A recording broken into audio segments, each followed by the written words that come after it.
Welcome in, everybody. It is not Sunday, but it is a holiday weekend here for me in the United States. So we decided to take an extra day and just, relax for a little while. And we shifted this, and I decided to shift the stream to Monday uh, to take advantage of that 3-day weekend. So here we are. It is Monday at the table with Shub this time around instead of Sunday. And today we're playing a rather big, crunchy game. Now, the base game of this, I wouldn't necessarily call big or crunchy. I would say it's a medium weight game at its core. But once you add in 2 expansions, one much bigger and more complicated than the other, this starts to feel a bit more crunchy. And in fact, when you look at BGG for the expansion, for the big expansion, which is what is that called? It's something of wonders. I always get this wrong. Works of Wonders, right? When you look at Works of Wonders on BGG, it shows the complexity rating is like 3.3, which in my view gets up there into a level of crunch that qualifies for big and crunchy. I wouldn't necessarily say it's big, but I mean, look at this thing. I had to zoom way out on the table today just to get it all into frame, and even the extremes of the board are not in frame on this view. I do have views where you can see that information, so don't worry about it. But at the zoomed out view, even this was too big to be able to fit it all on the screen and still be able to see anything. So I could have made it even smaller, but then it would have been even blurrier when I pushed in to show you detail. And I said, nah, this is good enough of a view. I can move around the board as I need to show you the details. But Architects of the West Kingdom. How do I put this? Architects of the West Kingdom is a game that I've been wanting to get streamed for a long time. It's one of my favorites of the franchise from Garfield Games. If you don't know, Of the West Kingdom is a series of games. And so this is Architects of the West Kingdom. There are other games like Viscounts of the West Kingdom and Paladins, maybe, I think it is. There's several others. And then there's even more series from them from other time periods that they worked on too, which I also own and will one day want to stream.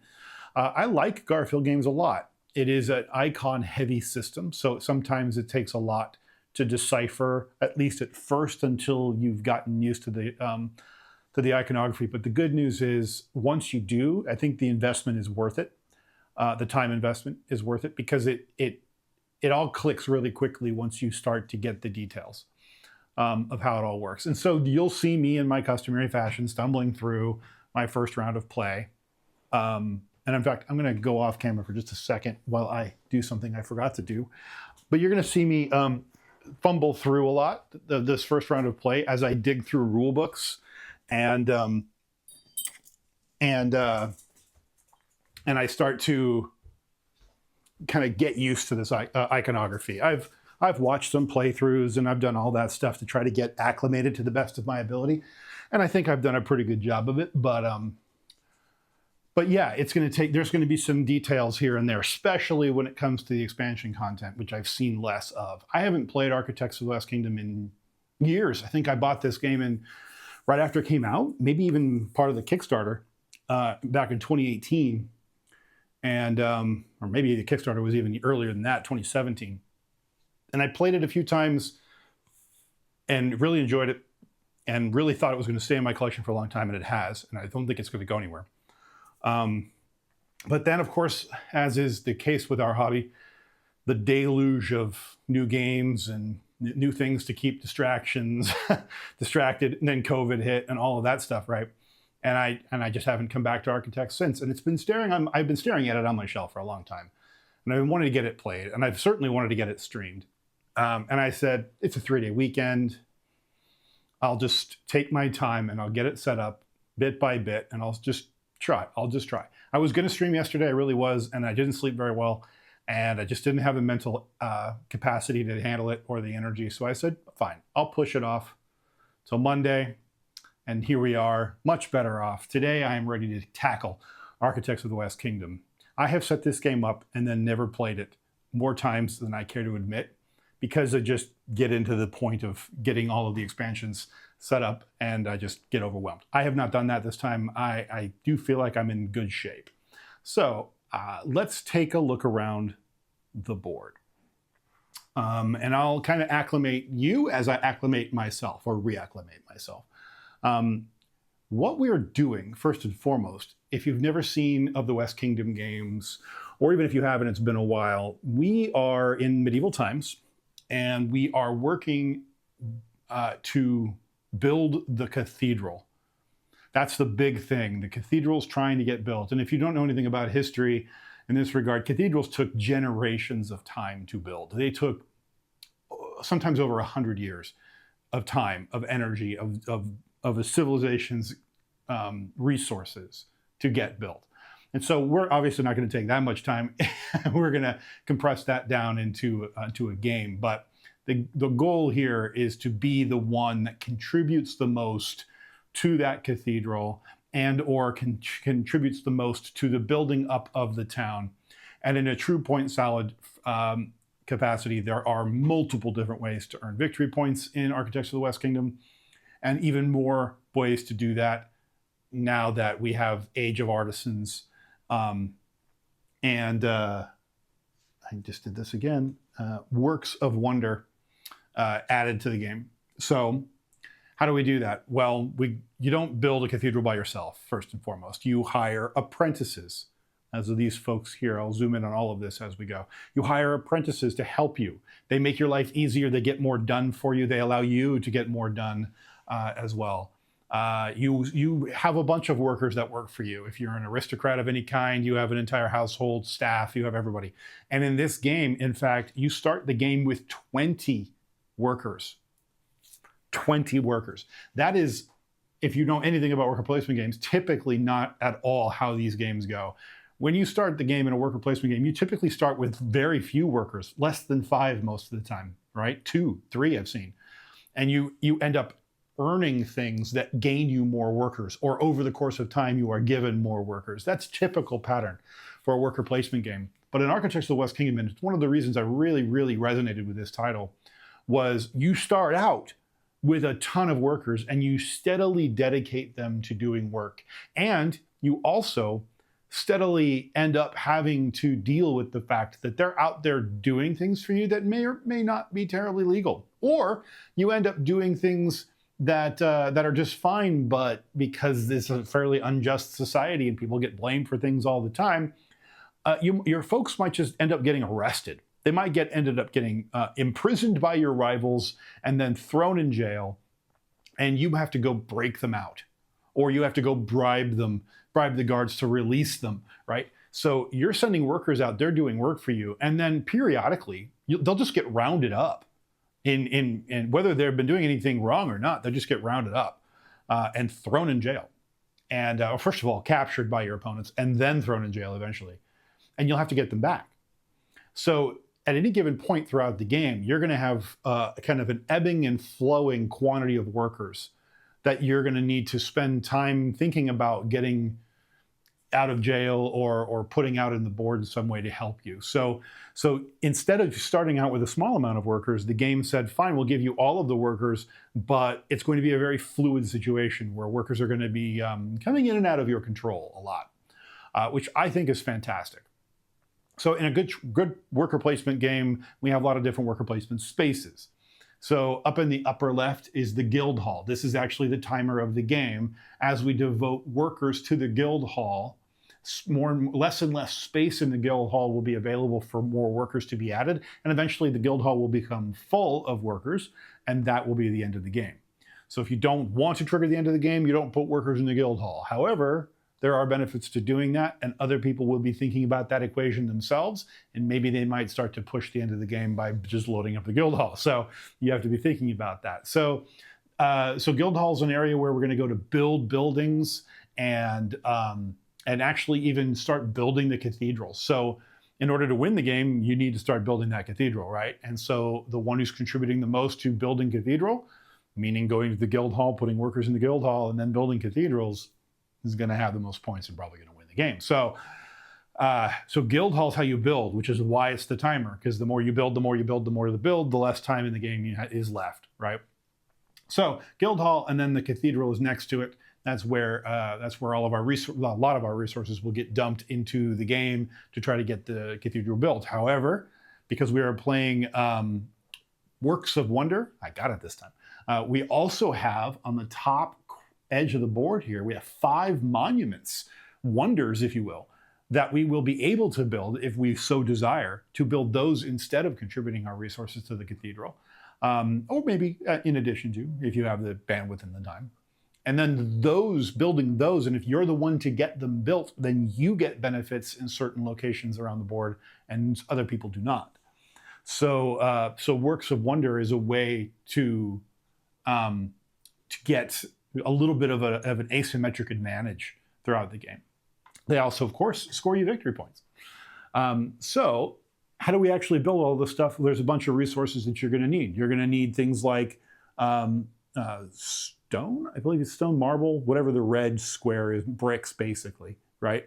You get those by going to the mine and quarrying them. Actually, no, that's what you do in the quarry. Quarry, you get stone. Mines, I believe it's marble. Nah, I'm going to butcher this if I don't go look it up. So I'll just go look it up. There we go. Okay, it is clay. I was thinking about it, it was clay. So clay is what you get when you go to the mines. You could also get gold because, of course, they mine gold in mines. So mines will produce either gold or clay. Quarry will produce stone, of course. Silversmith is just money, where they go to get money. And the more people you have working at the silversmith, the more money you will earn. And that's actually true of all these locations. I'll get to that in a minute. Or you can go to the forest and just chop down some wood. So you can get some wood there. You can contribute to the king's storehouse. So if you, instead of contributing resources to building the cathedral or building a building, you can contribute those resources to the king's storehouse and make the king's stores more plentiful and more full. And there's reasons you might want to do that. So in fact, one of those reasons is to get marble. So you might actually be able to trade basic goods for marble. And that's one of the things you can do at the king's storehouse. So you can also go to the town center. And if you go to the town center, that's where you can essentially cause trouble and say, you know what, this guy's workers, he's causing a bunch of trouble. They're breaking the law left, right, and center. How about you just arrest them? They're obviously outlaws, right? Yeah, you get my point. You're basically crying at the town center to say, round these guys up. And so you arrest a bunch of people. And you're going to go to jail later, or going to go drop them off at the prison later. But you're going to take them into custody because they're the ones that are obviously breaking the law, and you're a good law-abiding citizen, right? So that's the town center. That's where you go to round up people, if you don't mind me saying that. So then there's workshop. Workshop is down here. That's all of these guys here. This is where we're going to go to recruit our apprentices. And then also you can go to the workshop and get more building plans, because we're going to be building buildings in this game in our own tableaus. And this is us just contributing constructions to the town and building a bit of an engine for ourselves, because this is an engine builder at the end of the day as well. So it's a worker placement engine builder with a communal set of goals. And then there's one last location that I think is worth talking about big time, and that's the black market. When you see playthroughs of this game, a lot of people will spend a lot of time at the black market. And I think it's unavoidable to a certain degree, but it's also a really good way to get your people arrested. So you have to be balancing that a lot. And so you go to the black market and you can, you're going to lose reputation, because that's the other thing you're going to be managing in this game. You're going to be managing your virtue, which is the purple track, which you cannot see. It's on the left side of the board. And you're also going to be managing your influence, which is the blue track on the right side of the board. Also, you cannot see in this view. Those are the extreme tracks you can't see. I'll show them to you as we get around. But I kind of wanted to give you the lay of the land. Finally, up here, as you might guess, is the guardhouse. This is the prison where your innocent workers are being unjustly kept, even if they're not necessarily innocent. So that's where you're going to go to free people. It's also where you're going to go to dump off people that you round up, that you've imprisoned. So you'll see more of that as we go, because the AI player, the Automa player, is definitely one of those. It's a card system. You're going to be turning those over, but they're actually pretty simplistic, which is refreshing for a game like this. This is our AI opponent, and this may look really complicated, but it's really mostly a bunch of reminders.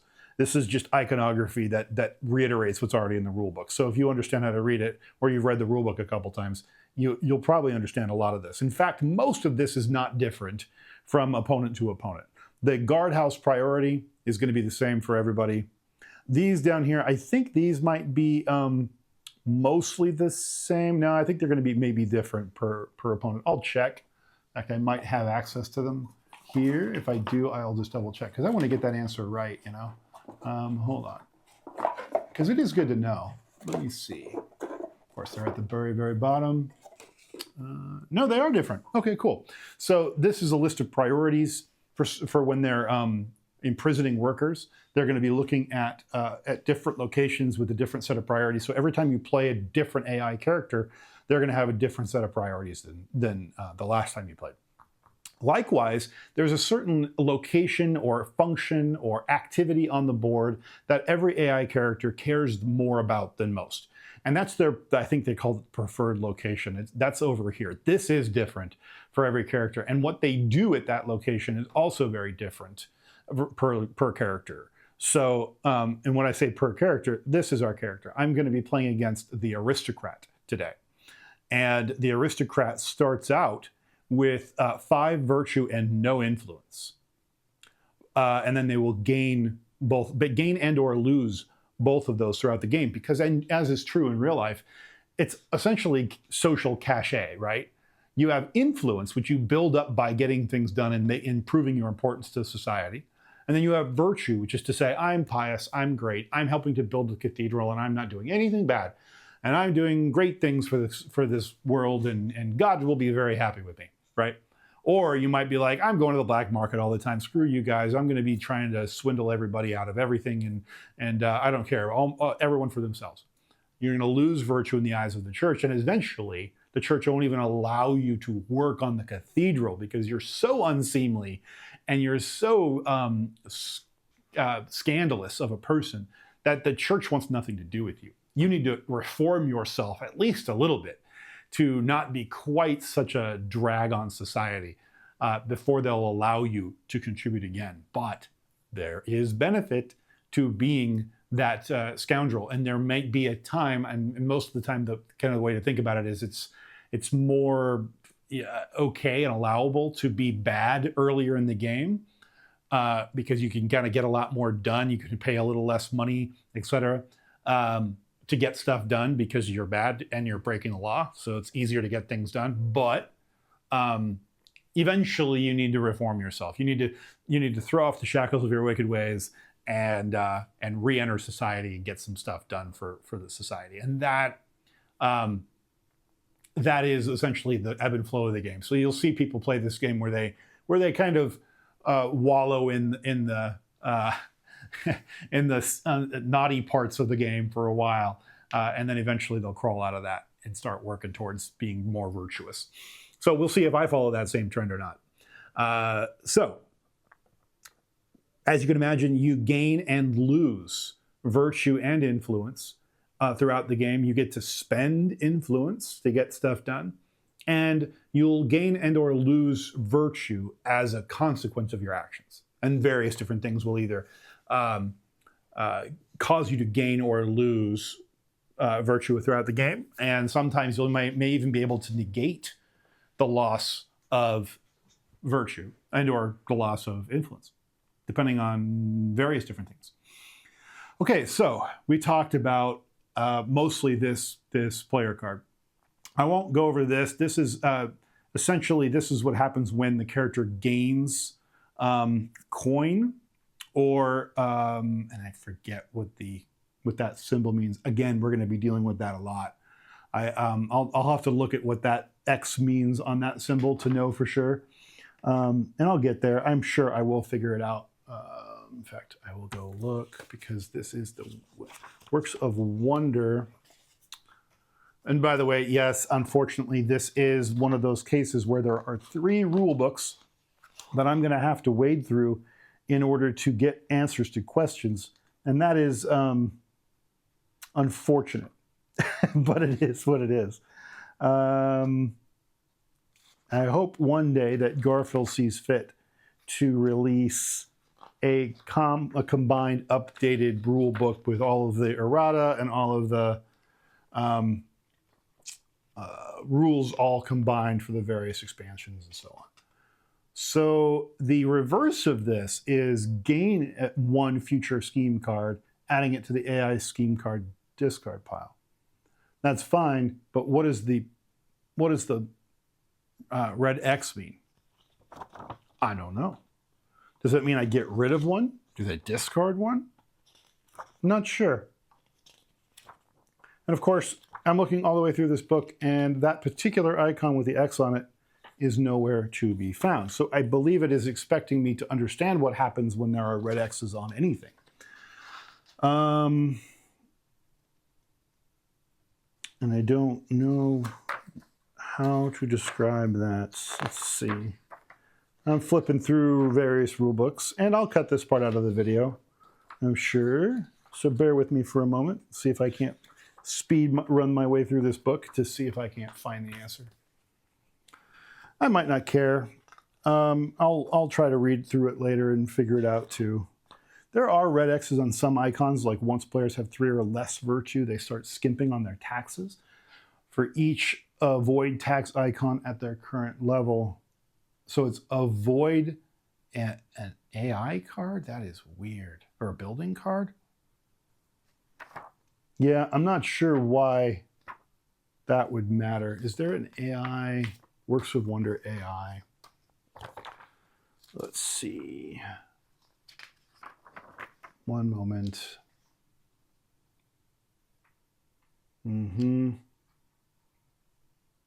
Why didn't they include that one icon? That would have been really kind of them.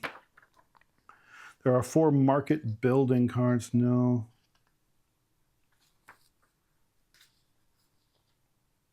Scheme cards. 1 second.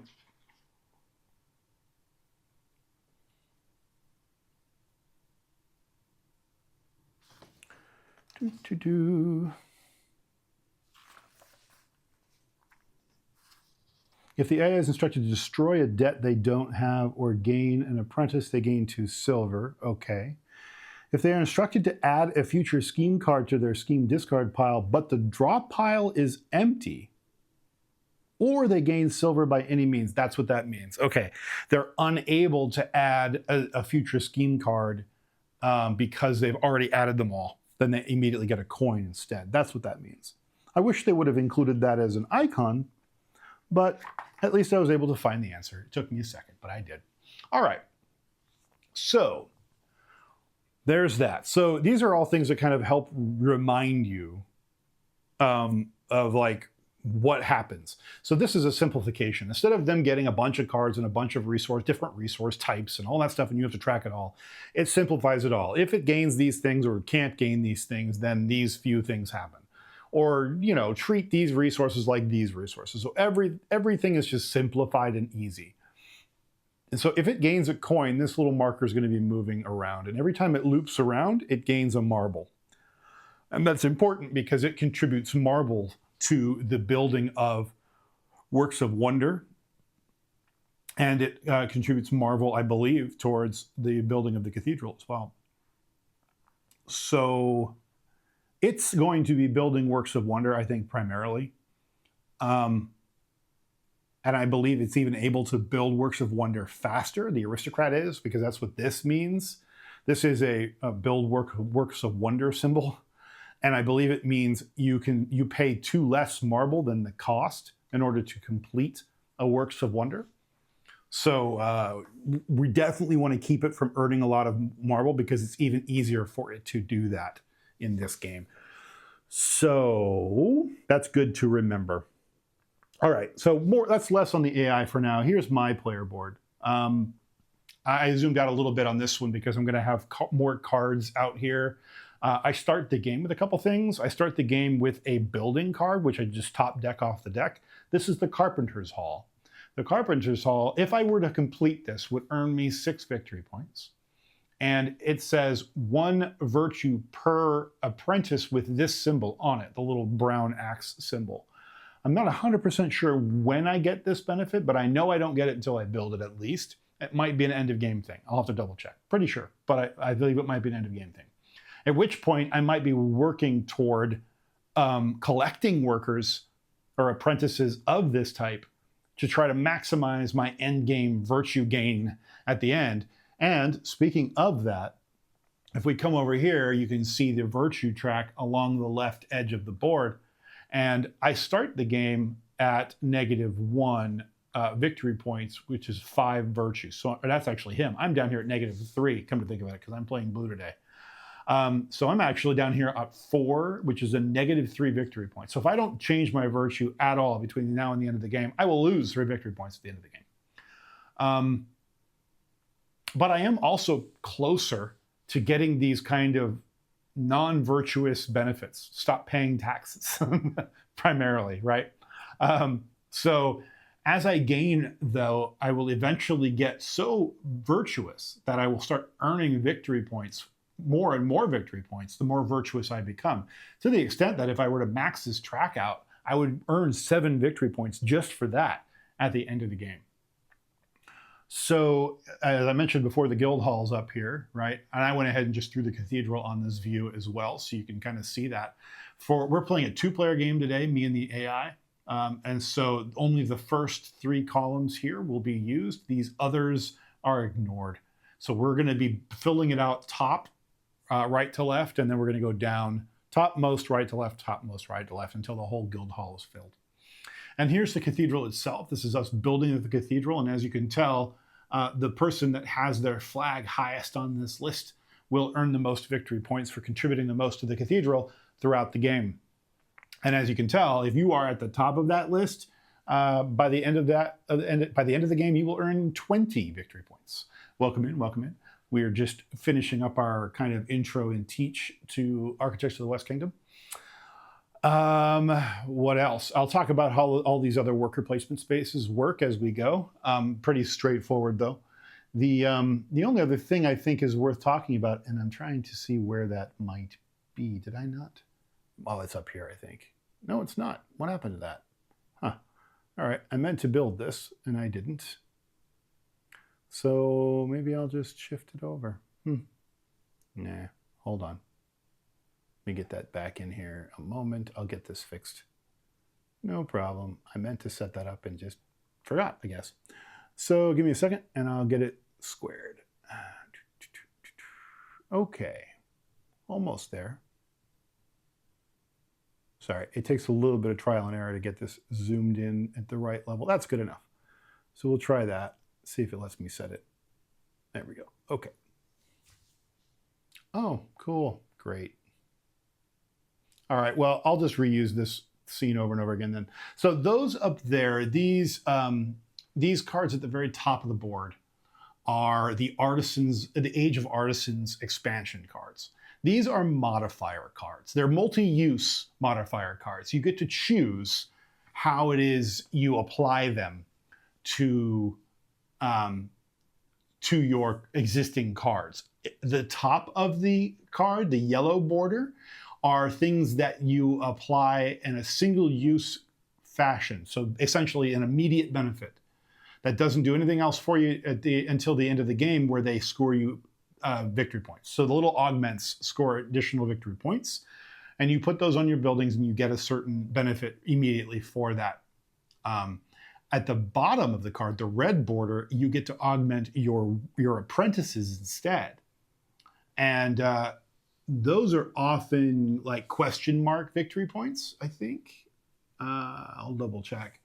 But regardless, they basically just add additional functionality. So every time you trigger with the ability of an apprentice, you get the apprentice, what's on the apprentice card plus whatever you've augmented on the using these Age of Artisan cards.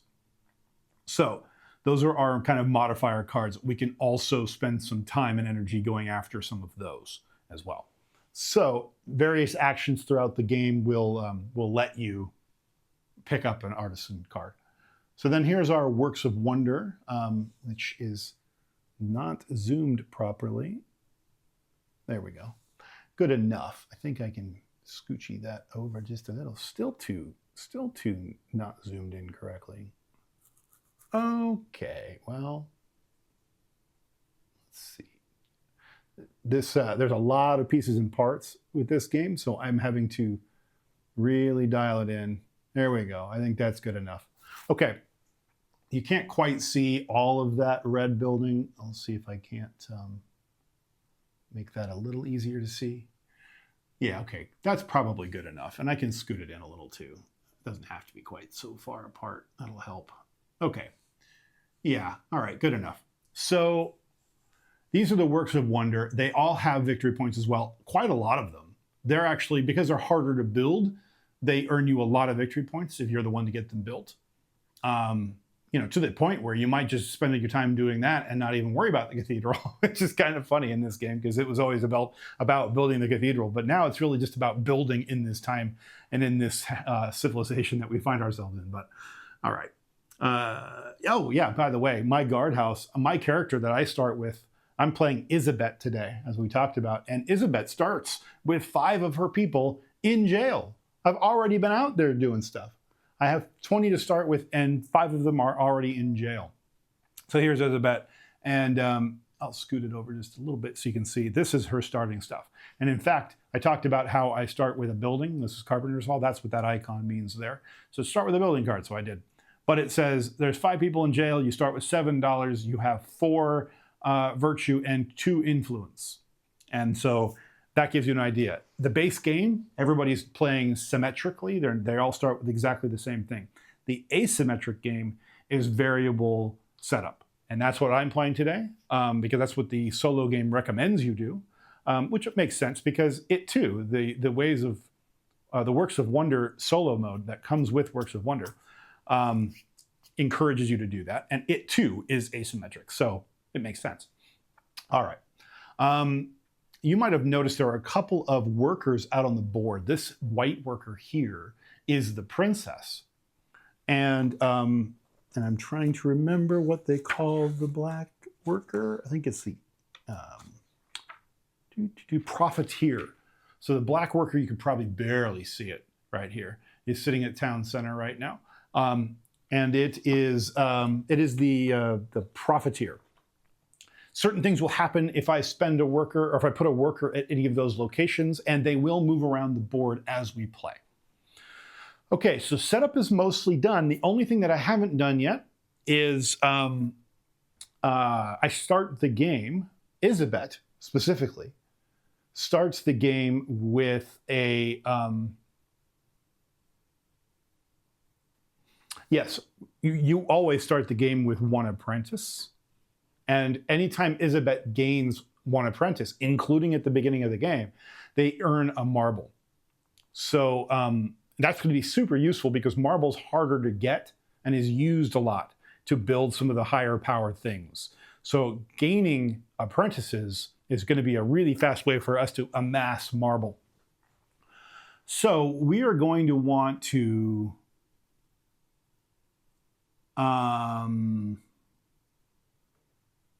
take a hard look at what apprentices are currently on offer so we can decide how we want to start building our building, or our engine, rather. So if we look at apprentices, just generally speaking, I'm going to see if I can't find the example of an apprentice card so you can see it, so I can see it. Nope, you're not going to be so nice to me. No example of an apprentice card. That's fine. Okay, let's see.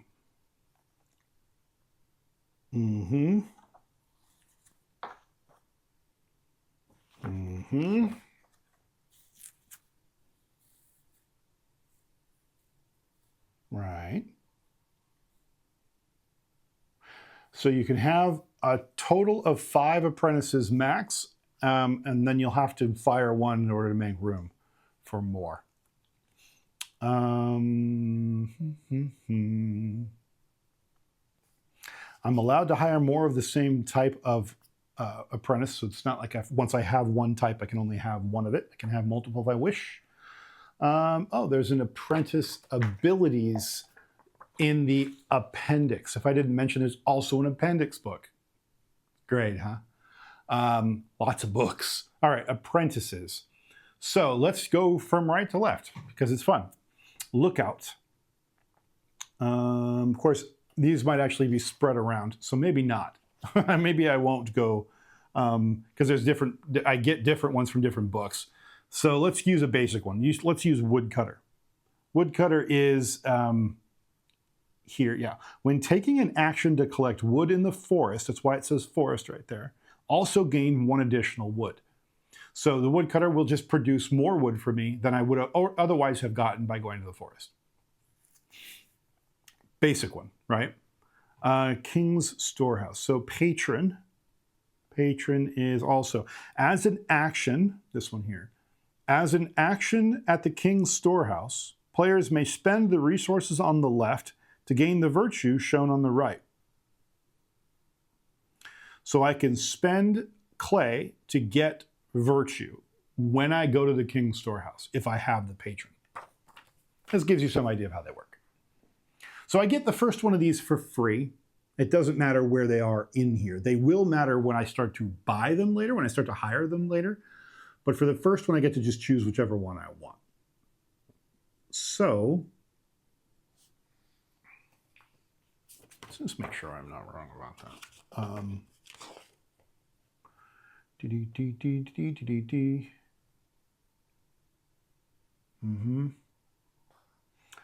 Yeah. Okay. Apprentices. Right.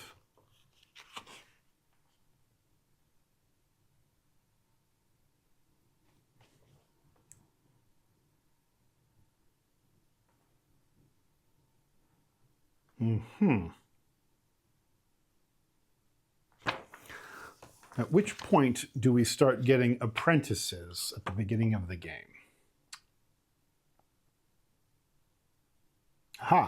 In reverse order, each player hires at no cost 1 face-up apprentice from the main board.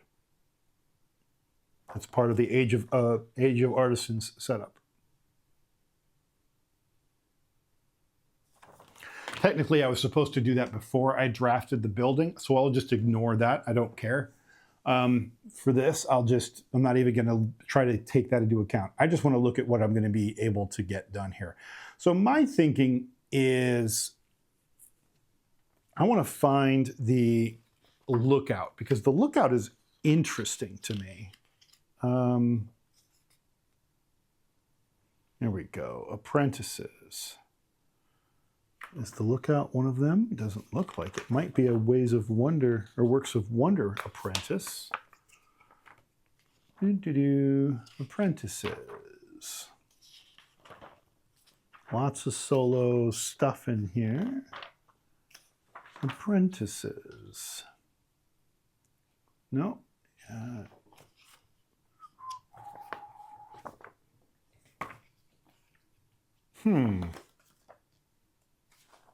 Okay, well, I'll just look up what that means then. I'm pretty sure that if I go to the guardhouse, it's as if I get an additional worker. So as I mentioned before in the game, when we take these actions, it's actually based on the number of workers we have at that location. So if I go to the quarry, for example, and I get 1 stone, it's because I went to the quarry and I didn't have a worker there before, and I just have 1 worker there. So I get 1 stone because I have 1 worker. If I go back to the quarry later, and I already have a worker there, then I will get 2 stone because I've got 2 people at the quarry, and so on. So it all scales like that. Some cases it says per 2, but most of the time it's per 1. And so you'll see everybody in the game, the Atoma and both me and them, putting multiple workers at multiple locations and getting multiple benefits for doing that. So the more time you invest in a certain location, the better it pays off for you each time you use it. That's the long and short of it. So when I look at this lookout, it's like I went to the guardhouse with multiple people. Like, let's say I spent one worker, our guardhouse is up here. Let's say I spent one worker at the guardhouse. It's as if I spent two, which means I would get 2 actions at the guardhouse instead of 1.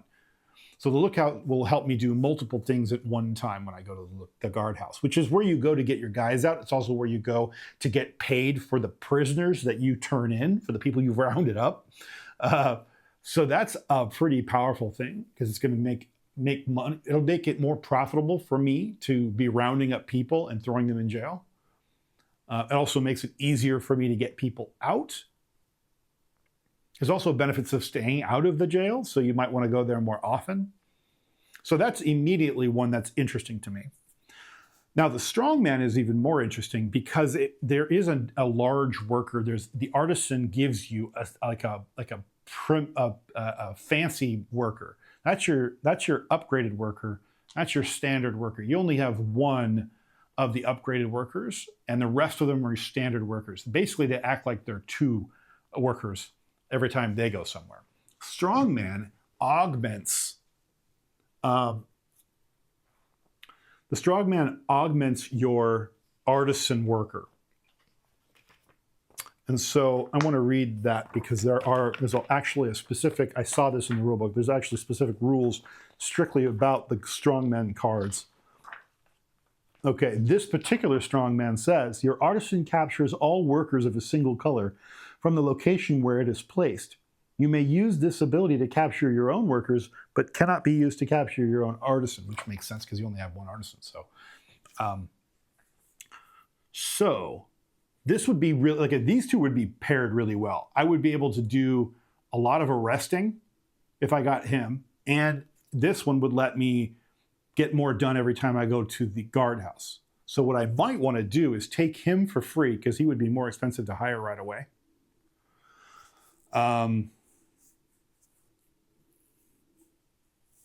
And then come here and get him either for free or for cheap. I forget how it works, timing. I think I get him for no additional cost. I would still spend some time to go to the workhouse, or money to go to the workshop to get him, but I wouldn't spend additional.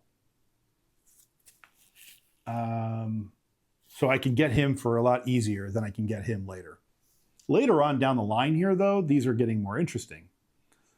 This lets me trade 2 clay for 2 other resources. This lets me spend $1 to get 2 stone when I go to the storehouse. If I go to the black market, I spend 1 less coin. The trickster is really cool. But I immediately lose a virtue for hiring the trickster. Anytime I lose influence, I don't lose a stone? That's what that means? That's strange. I'll have to look up what that really means. Why would I lose a stone for going to the... Avoid spending a stone when losing an influence. Maybe that's because when you're contributing... No, I don't know what that's for. I'll have to look at that later. I don't know, that's a weird one. So like I said, there's some of these that I just have to get used to seeing. Pickpocket is also very interesting. If I hired the pickpocket, I would immediately lose a virtue, but every time I go to the tax stand, I would not only get the money in the tax stand, because you also lose virtue for robbing the tax stand, but you not just rob the money in the tax stand, but you gain a marble. I like the idea of augmenting my apprentice, or my artisan worker. So I'm going to go ahead and take the strong man. He's my first worker. So we've taken the strong man, and then we refill. And in his place, the peddler. Anytime there is a black market reset, we'll talk about how that works, you will gain 2 virtue. Oh, sorry, no, 2 influence, not virtue. Interesting. Okay. All right, so now I've got my worker, and because I gained a worker, I gained a marble. So there's my first marble of the game, because Isabet has that special ability. And we also have our first worker, which is our strongman. Now, anywhere the strongman is placed, we'll round up people, which is going to be really cool. All right.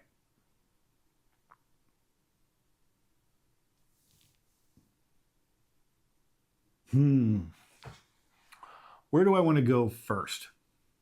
Well, there's $4 in the tax stand. I have a building I can work on. I guess I should know what that means. Buildings. This is a Works of Wonder card, but I don't think it's going to be defined in here. Buildings. Aha.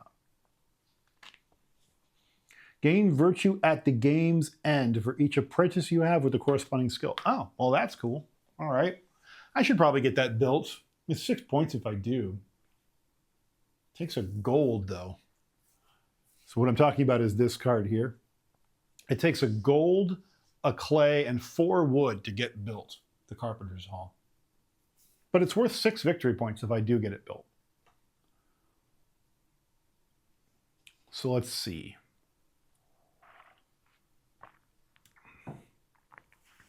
Do I want to hire another apprentice? I start with $7, so I could.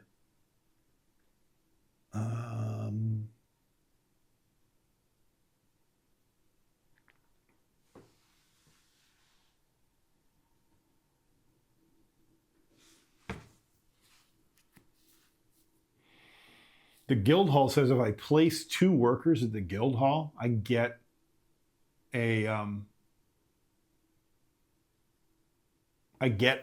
Age of Artisan card, an augment card. I'm sure there's other ways to do it, but that's interesting. Black market says if I go to the black market, I can gain an apprentice or an artisan card just for $2. I might do that. I got a lot of workers right now.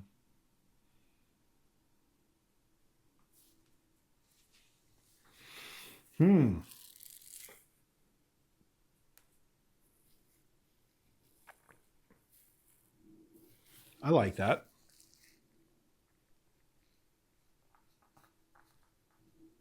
Do I do that? I mean, right now, I need to get people. I need to get my engine built, right? So I think I will. I'm going to go here, and I'm going to go down on my virtue track, which is here, right? I'm going to go down on my virtue track even further. But now I spend less in taxes. So that's nice. And so I'm here, and I spend $2. Now, when I spend $2, if it's not red, it just goes into the supply. I've spent it. But if it is a red coin, it goes into the taxes instead. But into the tax stand, rather. So, since this is my first trip to the black market, let's go look at the black market for a second and make sure that we understand what we're doing.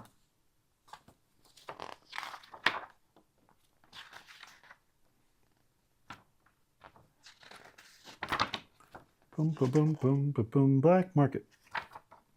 Okay. I think this is an Age of Artisan. No, this is going to be a Works of Wonder upgrade card. Black market reset? No. How about black market? Just straight up black market. Maybe it is an Age of Artisans card. Because I am not seeing that anywhere.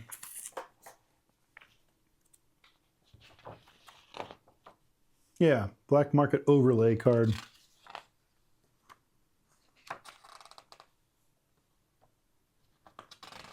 Let's see if they have a section on it. Tool effects, crafting tools. That's those tools are the augments of the people.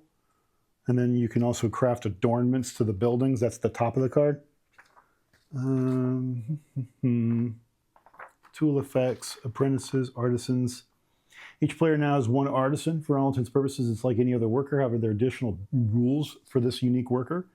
When placing an artisan, it counts as 2 workers.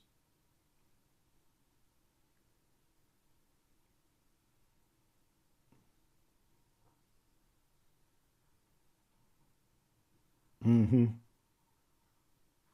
Also, you can ignore one virtue loss when you place an artisan.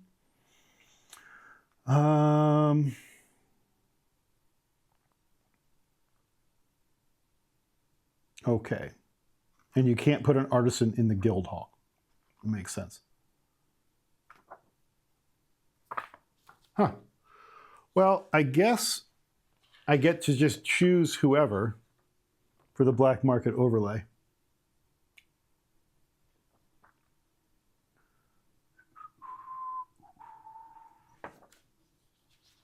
I wish it would have told me, but it doesn't.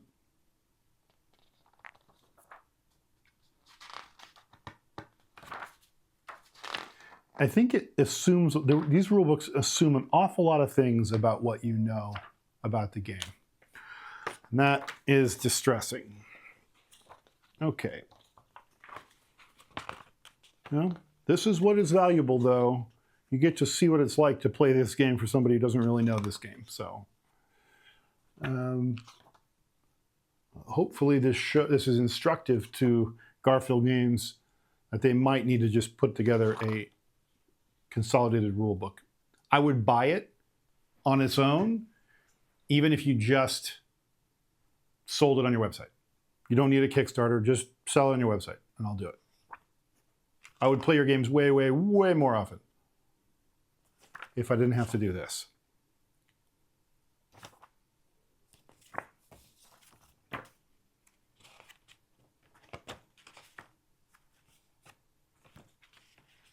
Well, I'm still not seeing it.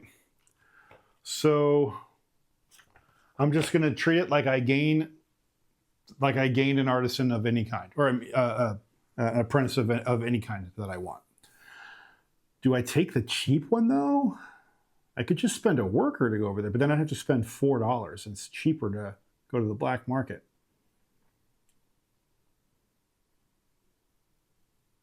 I think that guardhouse is still really good.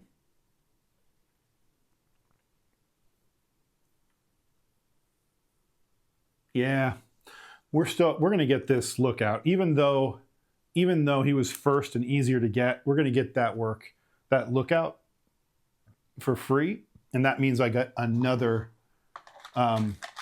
marble, because Isabel always gets one when we get another apprentice.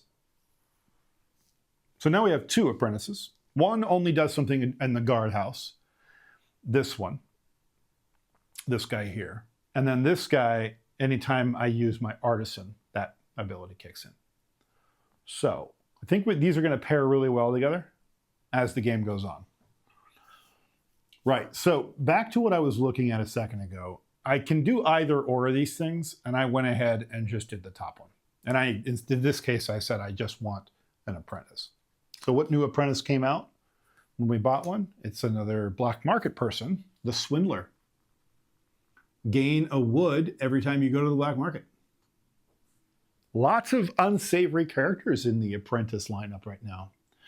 Okay, so that's me. What is my opponent going to do?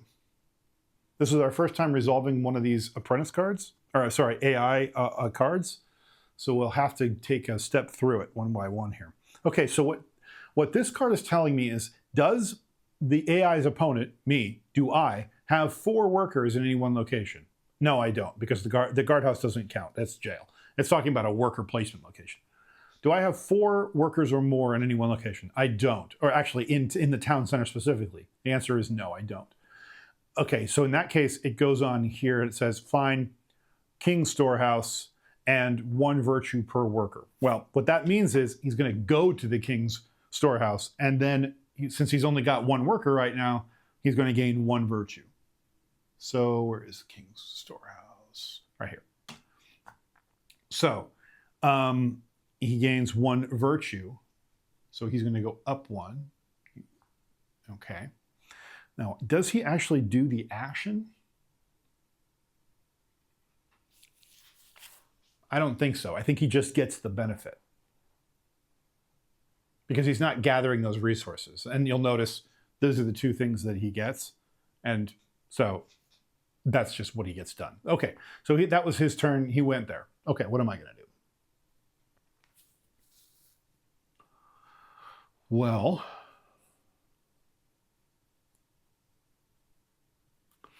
black market's still looking pretty good. I can see why people go there because, I mean, look at this. This location and this location are both still available. This one's more expensive. But if I go here, I get 2 marble, a stone, and a wood. Or if I come here, this one's cheaper, and right now it's 2 gold. That's really good.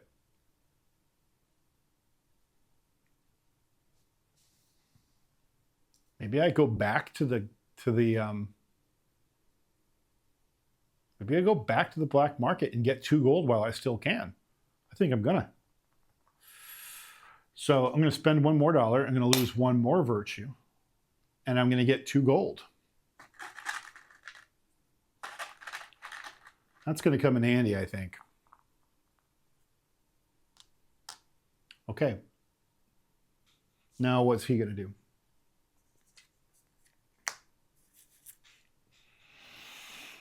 I should probably say this is gameplay now, even though I'm a little late to the party here. Okay, so guild hall. He wants to go to the guild hall. How do I read that? Oh, okay, I see how I read that. If so spend a combined total of marble and or influence to a total of 10. And if they're able to do that, then build a wonder that it can then afford. But because it can't do that, it doesn't have that much resources, it's just going to take this action instead, which is to contribute to the cathedral. Let me look at what that means, because how does that actually work? Move 1 level up the cathedral and gain 1 virtue rather than a reward card. Oh, okay. That's easy enough. Okay, so we come over here and we're going to take his marker and he's going to go here and gain a virtue. So to gain a virtue, he's just going to go up 1. So he's getting more virtuous, and I'm getting more evil as we go. Okay. I need to understand what happens at the... Oh, that's a market refresh situation. Ah, okay, hold on.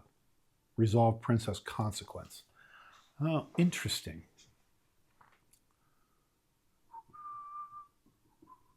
I think anybody at town center at the end of the, when a black market reset happens, gets arrested. What does she do? Is there a list of, I'm sure that there must be.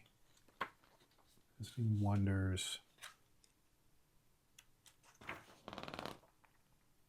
Black market reset.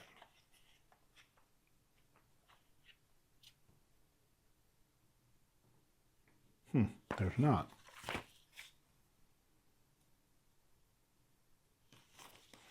Okay.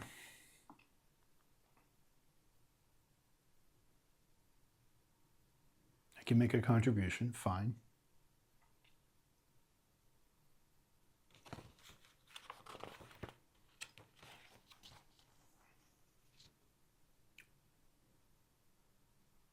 The players with the most workers of the princess's location gain the reward indicated on the face-up consequence card. If no player has any workers of the location, no one gains the reward. If multiple players are tied, they should gain the rewards in turn order, gaining clockwise. Okay, going clockwise. I get it, but what does that actually mean? Does it free 2 people from jail? That might be what it is. So here's what I'm looking at. I'm trying to decipher what this means. And I think it means you get 2 people out of the jail. Yeah.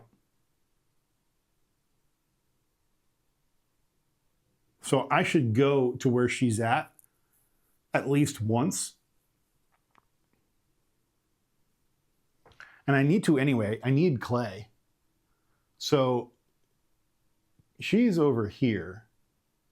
You can barely see her right there. Let me see if I can find a better view. Is that a better view? I need at least one clay. So rather than spending my artisan here, I'm just going to put one worker out and I'll get one clay because that's what I need in order to build my carpenter's hall anyway. So I will get one clay. So now all I need is a bunch of wood. Which makes me wonder, should I just go get the woodcutter and get some wood real quick? But let's see what he does. Or really the aristocrat. We'll see what she does. Do I have 3 or more workers at town center? I do not. Okay, so goes to the king's storehouse and now gains 2 virtue because there are 2 workers there. Okay, easy enough.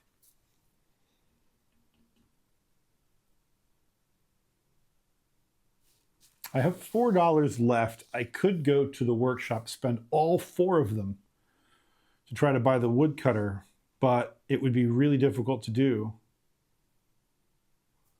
because I think I have to spend money or have 3 workers over there, one or the other.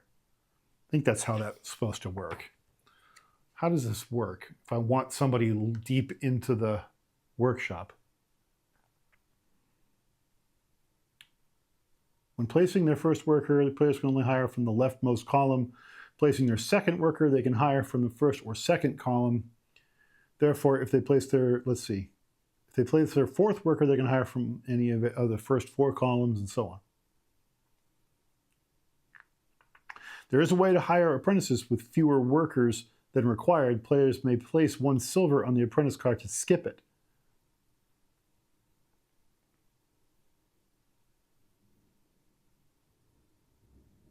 Yeah. Okay. Well, I guess, but it still costs 2 to go to the workshop, right? Or still costs 4, rather. Yeah. So I don't have 4.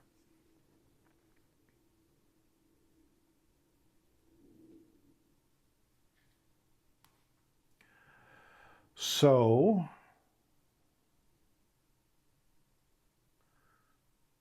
I could go get $1 more from the silversmith first. And my God, that's expensive. I'm going to end up spending $5 for a woodcutter. Do I want to do that?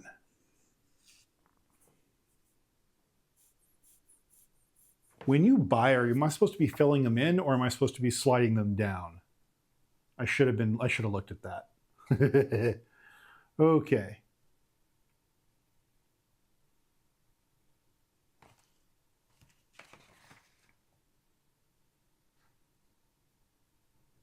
I'm supposed to be sliding them down. Okay, so that means this swindler that came out would actually be at the end of the line.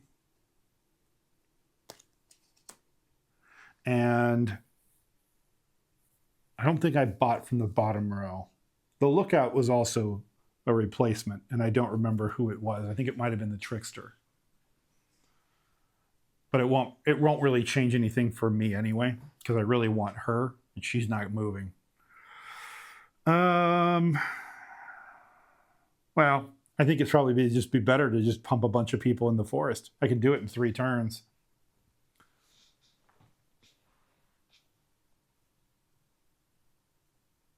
So let's do that. I got a bunch of workers.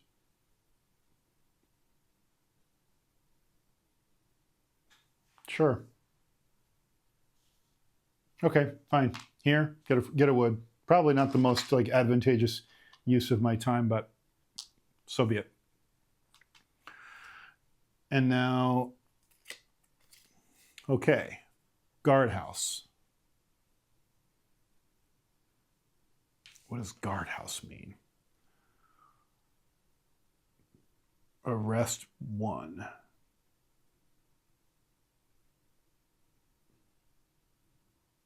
I don't know what that means. 1 action per.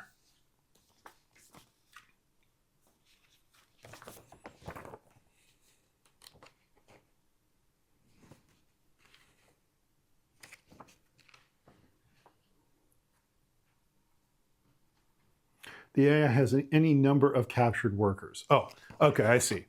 So in this case, the AI has no captured workers in the guardhouse, so we skip it, and it goes to the silversmith. 1 coin plus 1 coin per worker, so that's 2. Okay, so I'll come back to this view in a second, but let's go take a look at the silversmith first. That's going to be here. Yes. Yes. Okay. So you're going to put 1 worker there, and he's going to get 2 coins. But AI, whenever the AI gains coins, it just moves this over 2. Well, 1 each, but because he gained 2 coins, he moved it twice. That's how that works. Nothing else happens. Okay.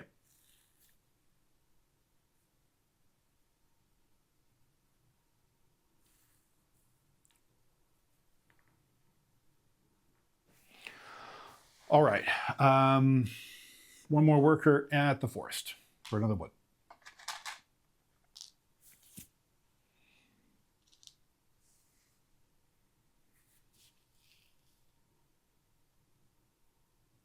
Yep.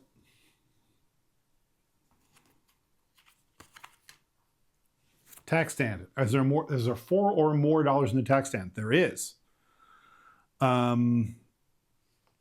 So what does that mean? It says no tax, or just tax equals $1? That's odd. Return all tax to the main supply and gain silver equal to that amount. Oh boy, that's no good. So here's how this works. There was $4 in the tax stand, and he just empties the tax stand out, and he loses 2 virtue for robbing the tax stand. Same as me. So okay, he's down 2, and then he gains 4 silver. So how that works is he goes 1, 2, and then he loops around 3, 4, and every time he loops around, he gains a marble. And marble just again helps him build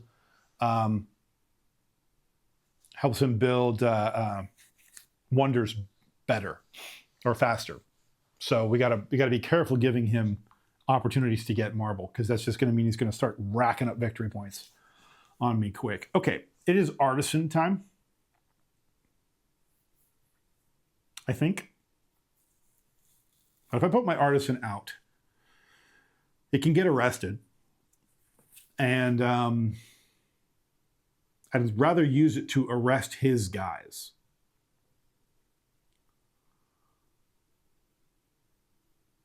So I think I might just burn more actions to just get 1. Oh, wait. No. Hold on. When I went back, you can't see this. When I went back here, I should have gotten 2 wood, because I added my 2nd worker there. So now I can go here and get 3 wood, because now I have 3 workers there. Okay. I have 1 more wood than I need, but that's okay. Actually, I think I have 2 more. I have 2 more wood than I need, but that's all right. So that's that. That's my turn. But the longer I sat there, the more wood I was accumulating. So I have a ton of wood now. For the record, here's what I have. And I have everything I now need in order to build my carpenter's hall. So that's what I'm going to do next. Okay, what's he going to do? Or she, actually.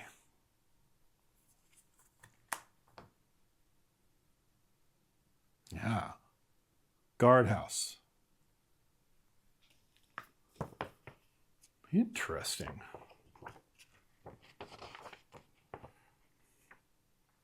Place a worker at the princess's location.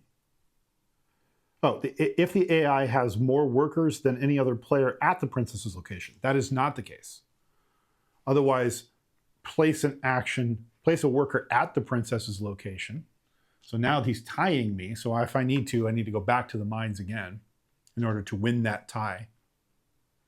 And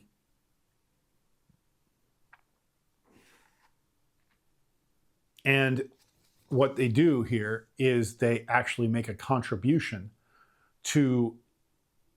towards a wonder. And how that works is, if we look at the board, it's saying it's going to make a contribution of wood.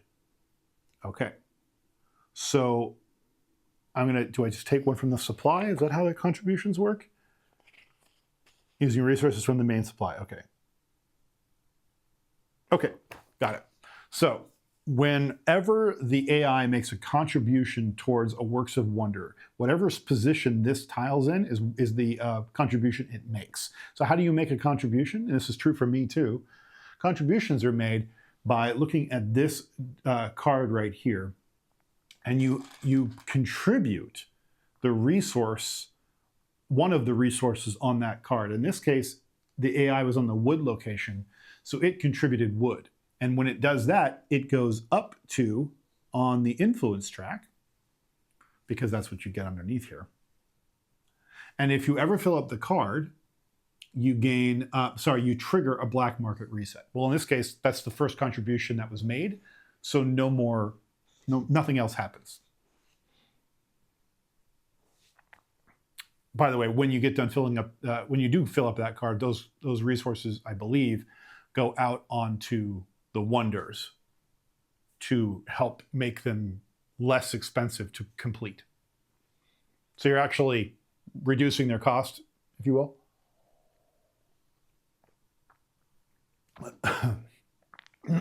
Okay.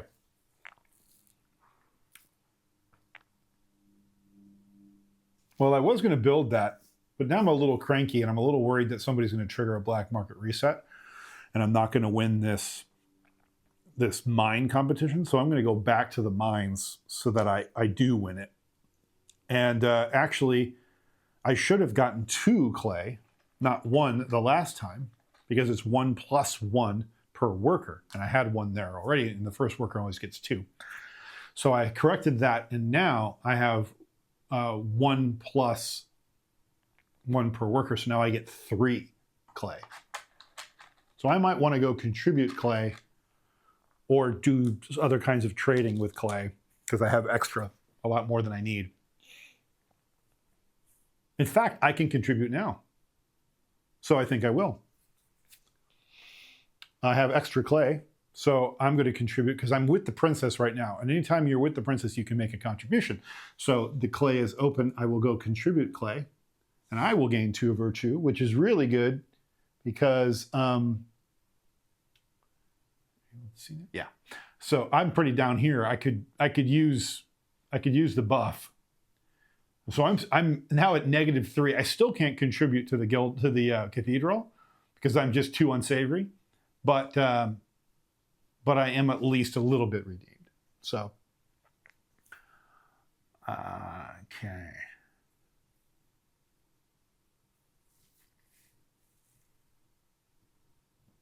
Now it's his turn, or her turn.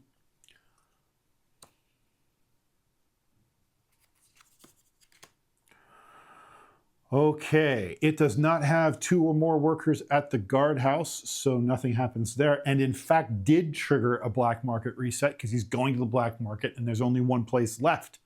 He can go, I left him the best spot, unfortunately. That's a bummer for me, but it is what it is.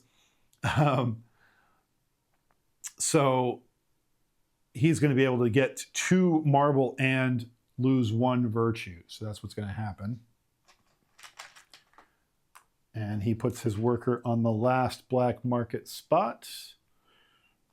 And that there means he has triggered a black market reset because all 3 locations of the black market are now full, which is what the bottom of the card says. Why are you not able to see that? Oh, you can. Okay, great. Because right here it says if all 3 locations, if there are 3 people at the black market, then you trigger a black market reset. This is their first black market reset. So I'm going to do this carefully. Right. Black market resets can now also be triggered if there are ever 5 resources placed on the contribution card. Regardless of how the black market reset is triggered, players should now resolve each of these steps in the following order. All workers currently in the black market are sent to prison. So they rounded up our workers and they stuck us in jail. Okay, everybody's been moved into the jail.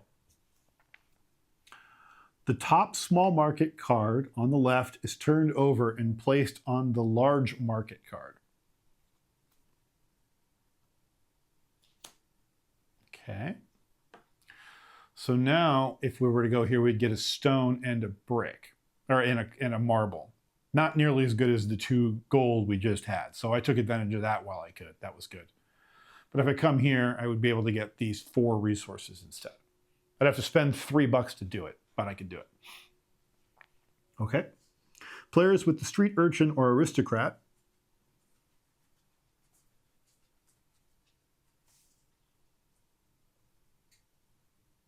Apprentices resolve their effects. I do not have either of those. Okay. All players with 1 or more workers at the profiteer's location. None.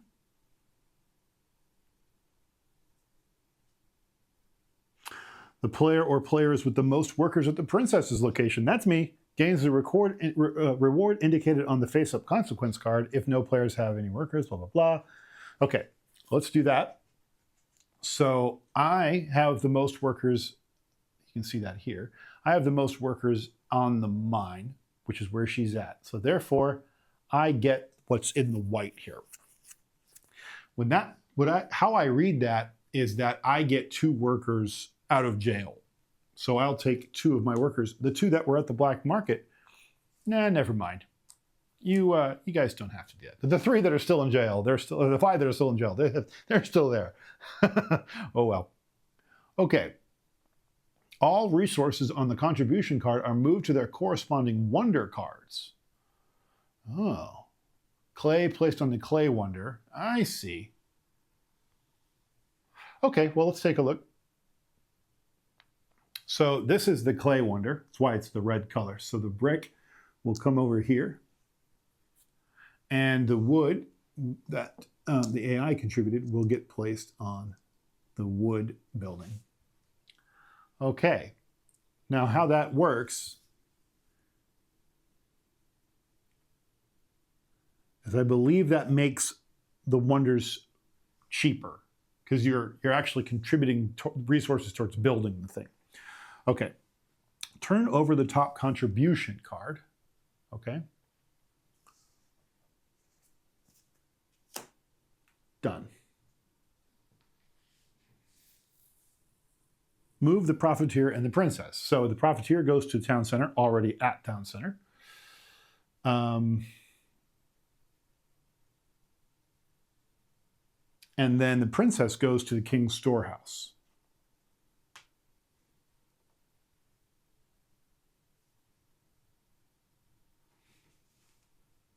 Yeah, all right.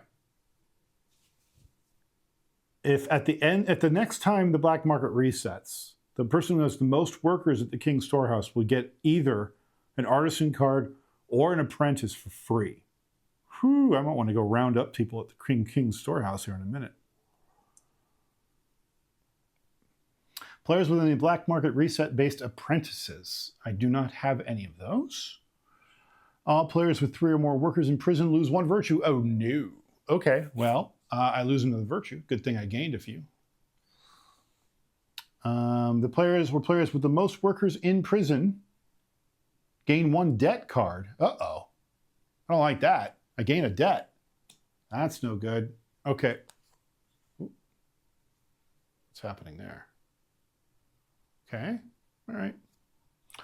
So I have a debt. I need to pay that debt off, or it will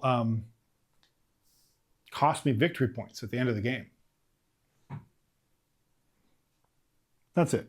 Okay, so that's black market reset. That took a while, but it'll be a lot quicker next time because there is a quick guide at the bottom now that I've done it once. I feel comfortable using that. So I need to get my guys out of prison because I don't want to keep accumulating debts every time we do a reset. Well, I have enough to build my stuff, so I should go to the guild hall, place my first worker in the guild hall. So we're going to come over here. Nope, no, we're not. We're going to reuse this scene. We're going to come over to the guild hall. There we go. Yeah, that'll work. Okay, so I'm going to place my first worker here in the guild hall. And when I place a worker in the guild hall, I can build a building. That's what that green thing says. So if I come down here, build a building, discard all the resources. So I spend 1 clay, 1 gold, and 4 wood.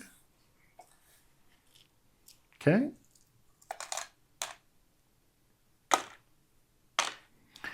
And now this is built. So I think what I'm going to do is just tuck them once I have them built, I guess.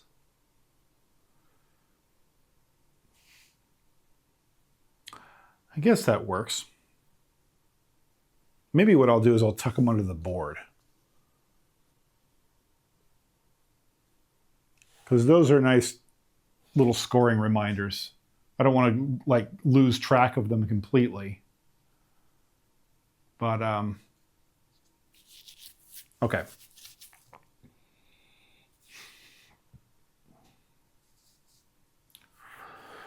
Right. I'll put my debts on the actual person here. That's good enough. All right.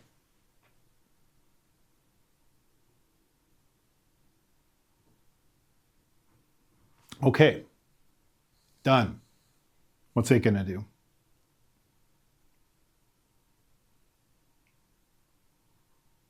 Oh, it's 6 victory points, by the way, at the end of the game. Really cool. All right. It's going to... Does it have 5 or fewer? Is that what that means? 5 or fewer influence? 5 or fewer? Yes, it does. It's going to take a princess action and then contribute. Okay. So the princess is over here at the king's storehouse. So I'm going to go there and going to contribute wood, apparently, because it's still on the wood spot. Okay. It's going to gain 2 influence. And the wood is going to go on its card. Boom. Okay. That's not good because the more influence it gains, the... I don't want to arrest... I don't want to arrest people in front of the princess because the princess doesn't like it when you arrest people. So you lose virtue. But in this case, I don't know that I care early game. I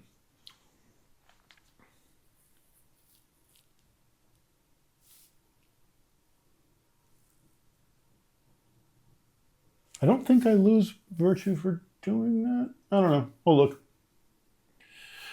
Okay.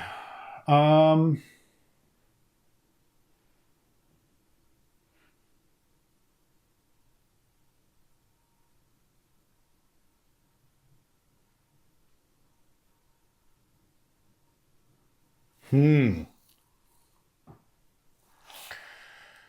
the thing is, if I go there, the actual action location isn't all that interesting to me. And it's not something I can really do anything about right now.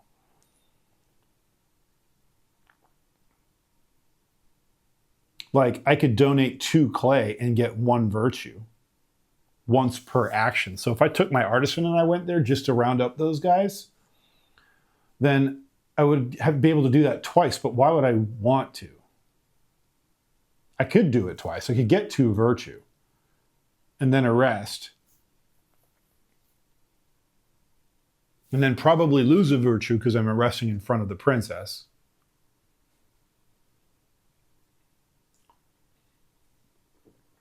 Is it worth doing that right now? Or just waiting till he amasses more workers other places?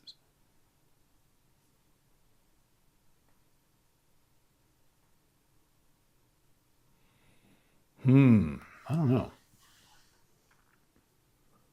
The black market's open, and I'm tempted to go get another apprentice.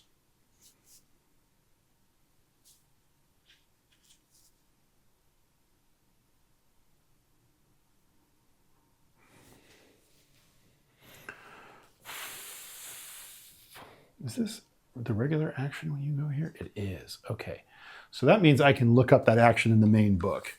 When you go to the black market normally and you get an apprentice, what do you need to worry about? Like, how do you actually execute that?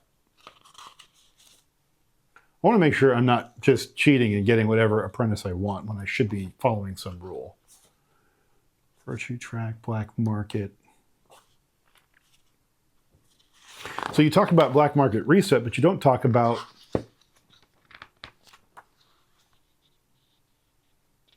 oh my God.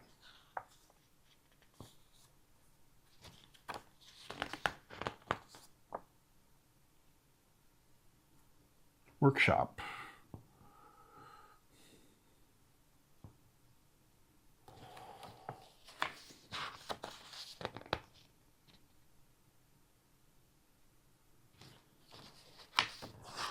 Wow. Well, I think I might still have to be like paying. That's weird though.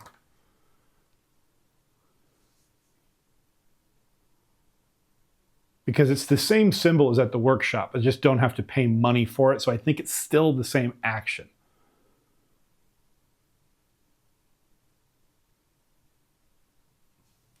It's weird though, because I can't go and spend multiple workers at the black market to get anything I want. So I'm kind of like, do I just get any worker I want if I go to the black market?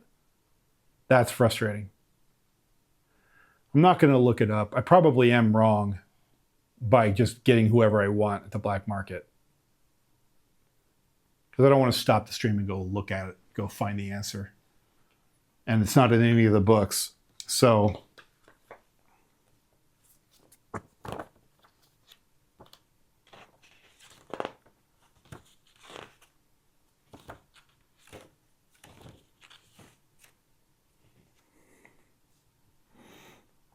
mm-hmm.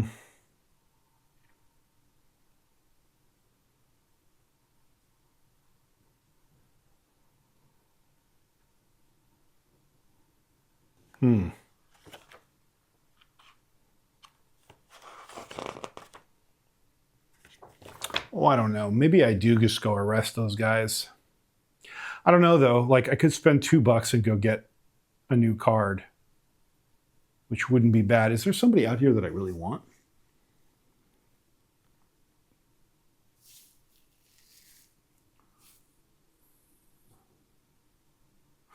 I could, instead of getting an apprentice, I could draw 5 cards and pick one building and have something else to work on. But I'd rather accumulate a bunch of stuff and build one of these wonders.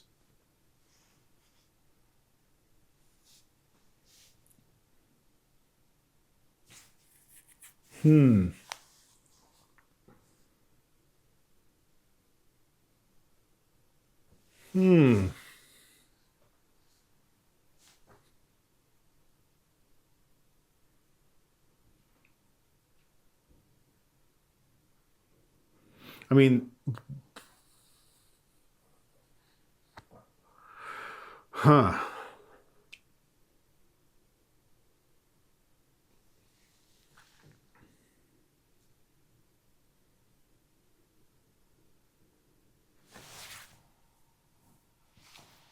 Every time there's a black market, I get 2 influence increase. I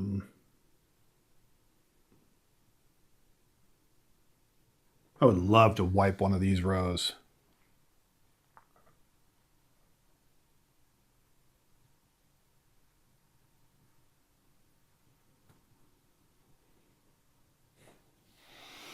The patron would let me trade clay for influence at the king's storehouse. Just 1 instead of having to do 2.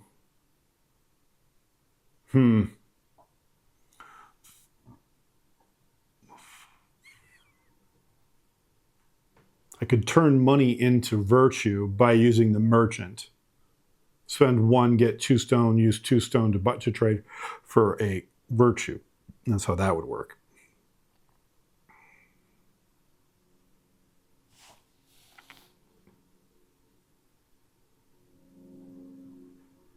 That tinker's pretty good.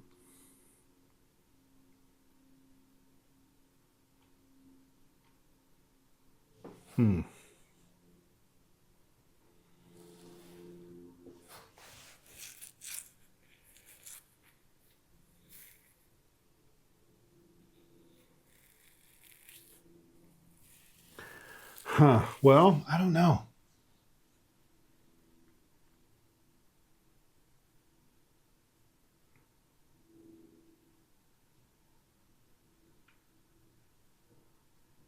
I could put a worker on the guild hall to go get an Age of Artisan card. And one of the cards that are up here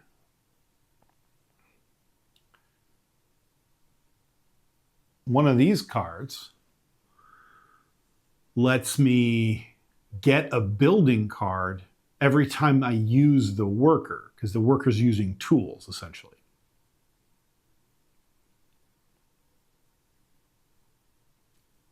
So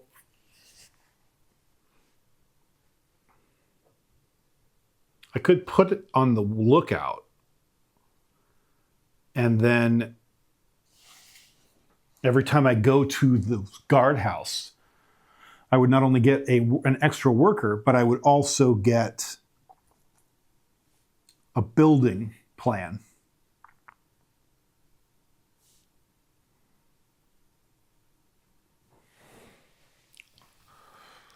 So I'm thinking maybe I get an apprentice, and then I go to the guild hall, and then I go get my guys out of prison. Maybe I first round up some guys so that when I go to the guardhouse, I can sell it for money. Yeah. Okay. Starting to see it.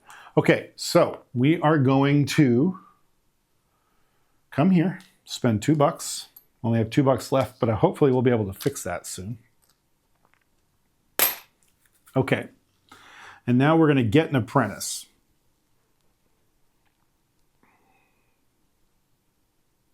I think that means I can hire from the front too, if I'm being realistic about this. I would love to understand what the charlatan does.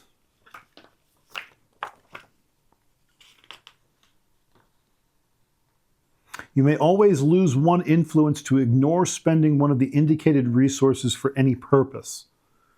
This may be done multiple times in a single turn. Wow. Charlatan's pretty good. Avoid spending one stone. That also means I could rack up some influence and get that stone building built real quick by just spending a bunch of influence.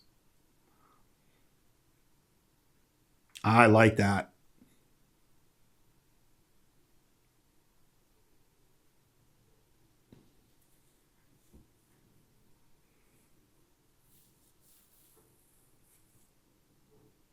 Yeah. Yep, we're going to hire the charlatan, which gives me another marble, because thank you, Isabet. And that was legal because I didn't hire too deep in the pool here.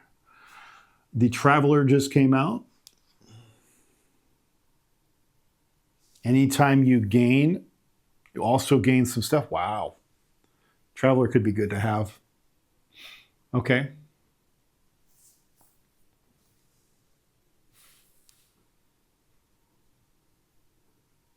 Okay.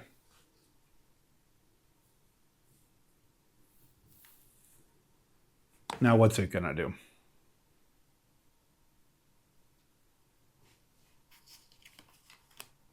Workshop. Discard 2. So it's going to the workshop. Okay. Discard 2 of the apprentice cards. Spend $2 in, put $2 in the tax place.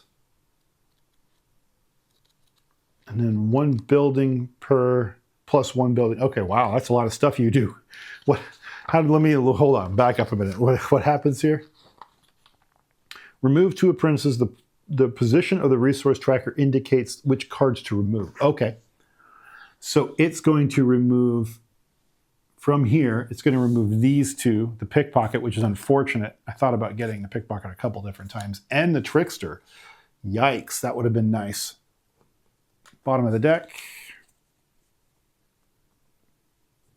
Both of those were pretty good. These scoot down, which makes my woodcutter cheaper. That's pretty nice. And then we refill. So the antagonist and the acolyte just came out. Okay. Then it puts 2 coins in the tack stand. And then it gains 1 of its future schemes, which basically makes the card, its cards more powerful the more times it goes through its deck. So we're going to add 1 of those fancy new cards to its discard.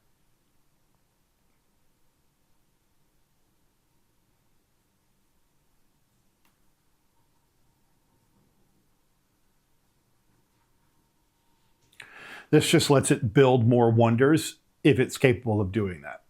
So we're going to have more chances of doing that. Okay.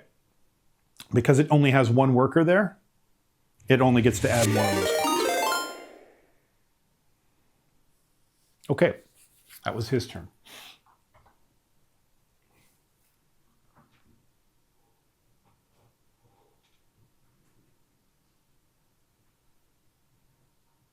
Now, because this is the first time we've done an Age of Artisan card, let's double check it here. Tools upgrade apprentices with new abilities and earn additional victory points at the end of the game. To craft a tool, either place a worker from the supply on top of 1 of their previously placed workers in the guild hall, or place a worker in the middle space of the black market. Oh, interesting. Okay.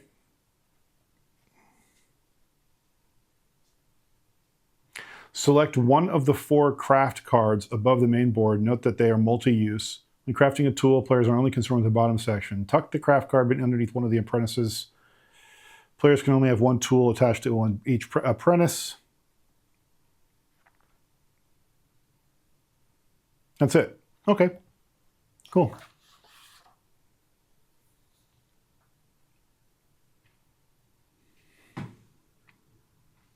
Mm-hmm.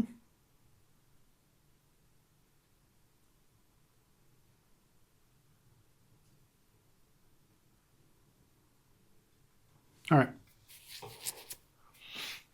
Okay, so which of those do I want? I can trade. The left one lets me, every time that worker gets used, lets me trade an influence for virtue. The other one says trade virtue for marble. So literally it's like trading influence for marble if I were to get both of those and pair them together. The other one just gives me a building plan, which I kind of like. So I'm just going to take one of these. And now I think, doesn't matter who I tuck it under, right?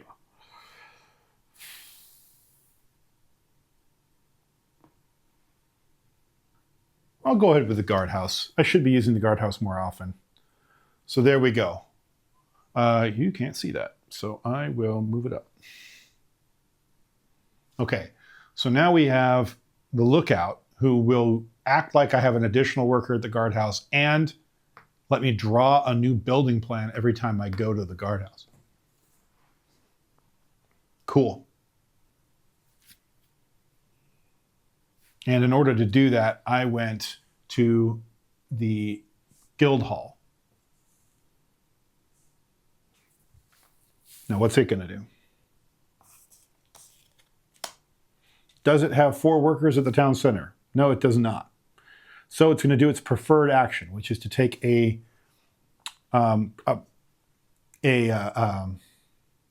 princess action, and it's going to not only contribute, but it's going to get a new card for its deck, which sucks. Okay, so it's getting, it put its 4th worker out by the princess. Now I really want to arrest it.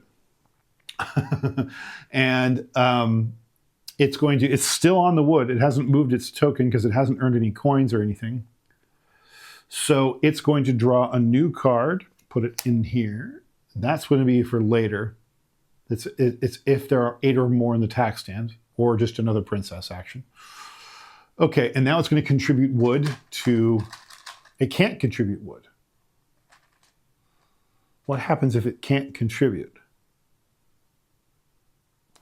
That's a good question. Works of Wonder. If blocked, they will do the next resource to the right. Okay, to the right is stone. All right, so it's never going to not be able to. Got it.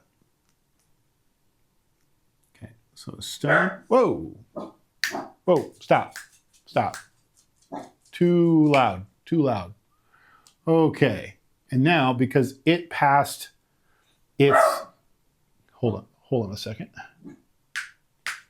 All right, it passed this mark on the on the influence track.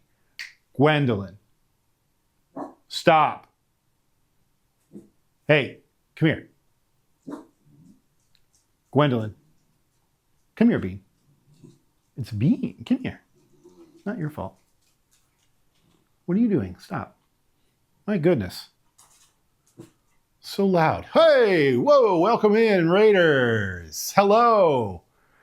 We are stumbling through our first game in a long, long time of Architects of the West Kingdom. I apologize. My dogs were being super loud there for a moment. And we are about probably a third of the way through this game. And it is a contemplative affair as I kind of stumbled around and decide how I want to tune this one. So thanks for joining, everybody.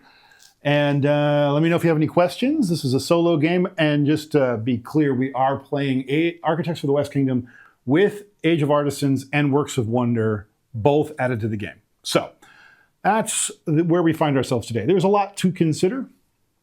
And there's a lot going on here. And if you have any questions or you're not sure how the game works, shout them out in comments here, and we will, or in chat rather, and I'll answer any questions you may have. So let's see, where did we leave off? Oh, right, he gained a card and he contributed. Okay, so it's my turn. All right. So we want to what? I think I want to round up some of this guy's stuff. He's got a lot of workers over here in the King's Workshop right here. And part of the thing about this game is you can arrest people, you can round up people, and all the players in the game can arrest everybody else's workers and throw them in jail for profit. So I think I'm going to do that for the first time in this game.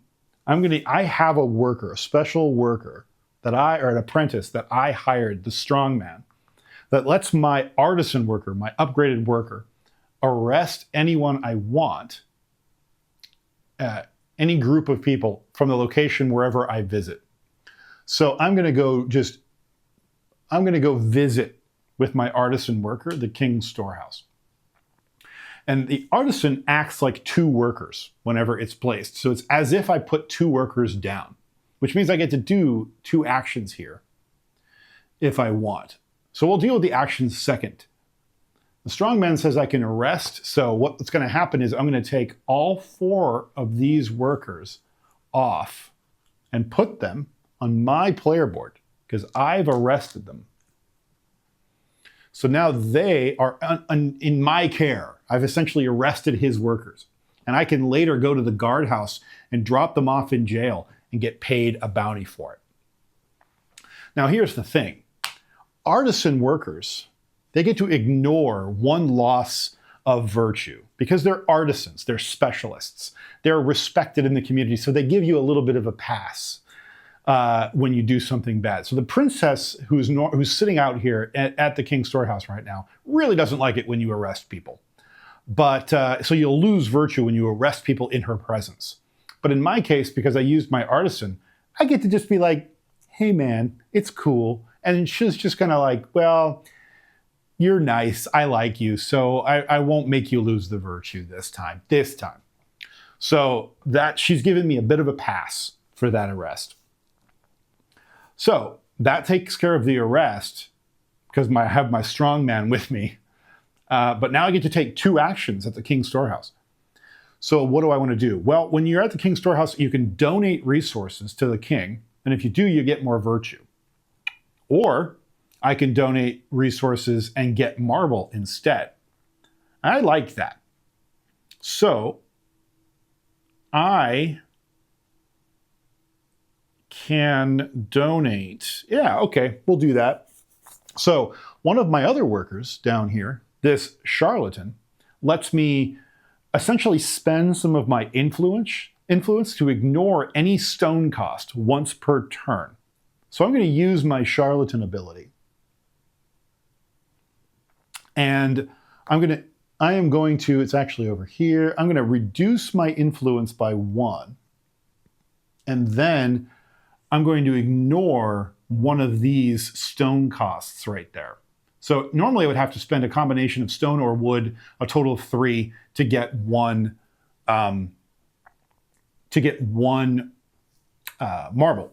But because I'm ignoring the stone, I only have to spend 2 wood. I have 2 wood, so I will discard my 2 wood and I will instead get 1 marble. Marble is helpful for making monuments and other such things.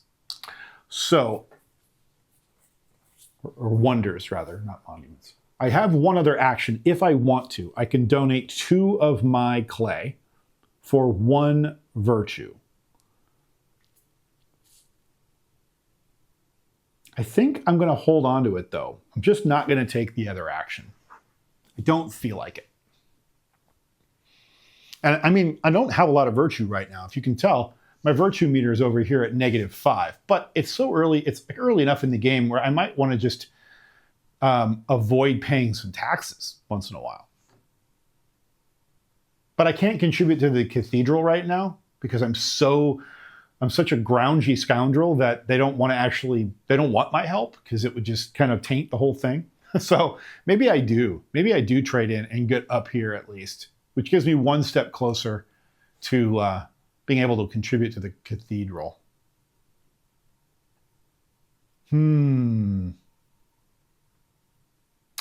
Maybe.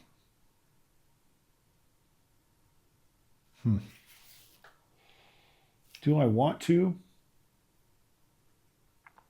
Nah, I want to keep my clay for now. I might need to use it to build some buildings or something. So we're going to hold on to it. We're not going to do that. And that's the end of my turn.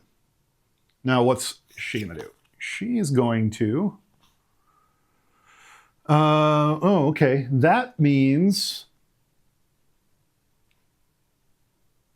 the AI can stack a worker in the guild hall. It can't stack a worker because it has no other workers in the guild hall. So in order to do this stacking action, you first have to visit the guild hall normally. It has not done that, so it can't take this action. Instead, it's going to turn over and resolve the next scheme card. Oh, all right. So it's going to do this. Does it have 3 workers in town center? It does not. So it skips that. Instead, it goes to the silversmith. And it already has a worker in the silversmith, so it's going to get 1 coin per plus 1 coin per worker, so it's going to get 3 coins. When it gets coins, it just moves this marker. 1, 2, 3.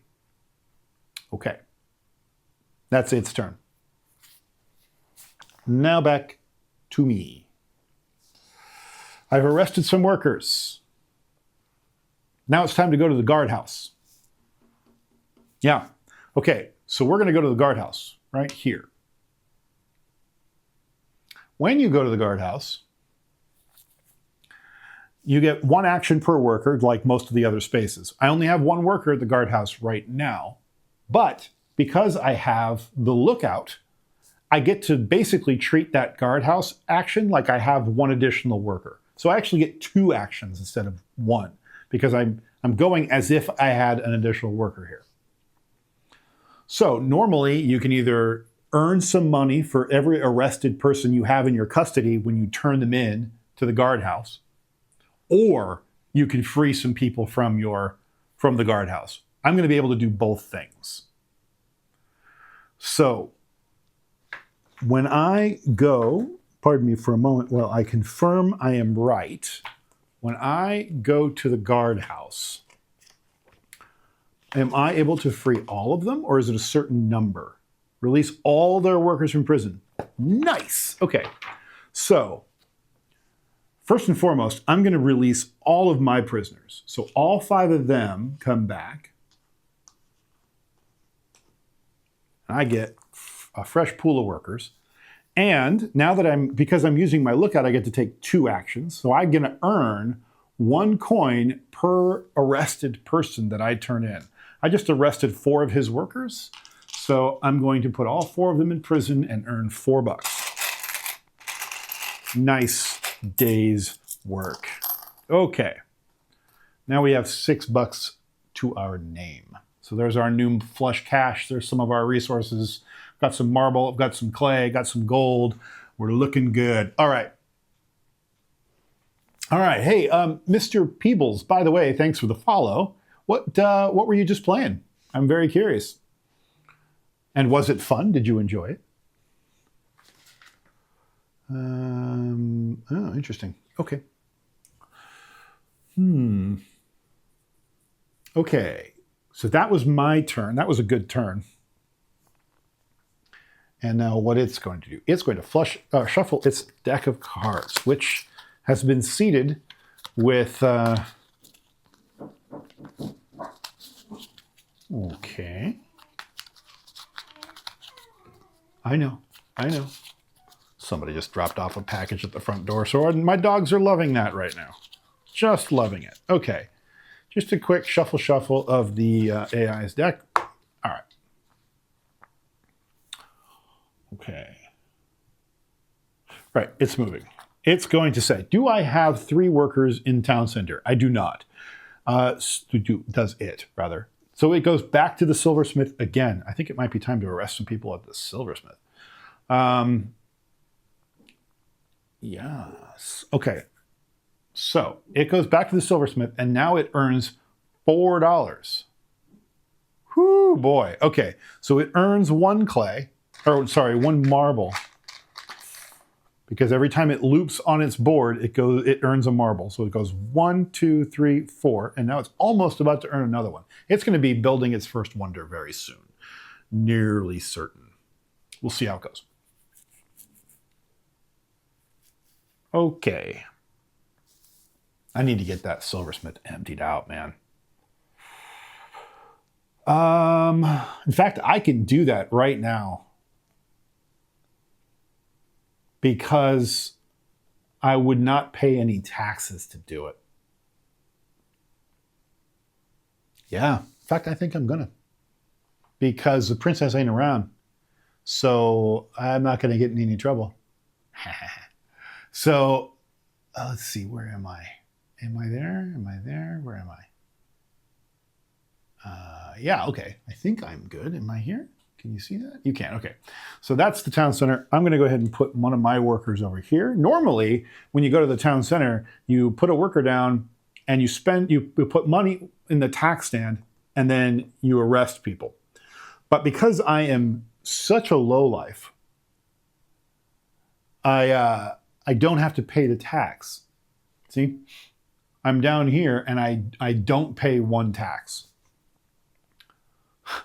So I am here. I don't pay the tax. I have the person and I get to arrest. So I'm just going to very quickly, it's the first time I've actually arrested anybody. So players may capture from up to 2 locations in a single turn with 2 to 3 players, solo play, but only from 1 location. Okay, interesting. Oh, wow. Each capture requires 1 worker and 1 silver. The silver is taxed. I see.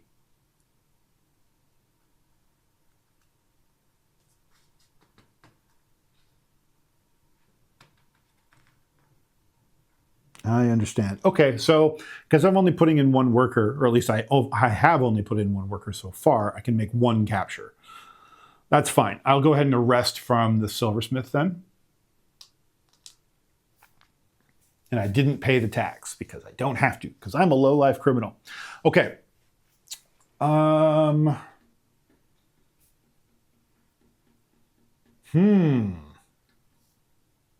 is that it? That might be it. Okay, what's the AI gonna do? Guildhall. Does the AI have enough influence or marble to build a wonder? Well, it has six influence and 4 marble. So I believe the answer to that question is yes.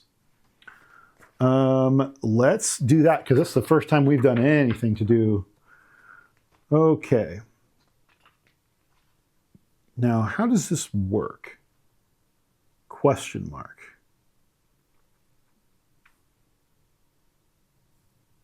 Let me just go quickly look. There we go. Constructing. In order to construct a wonder, the AI must spend the number of influence and marble. The sum of these must equal 10. If the influence they spend is identical to what players spend, they always pay the difference in marble, making up the total value of 10.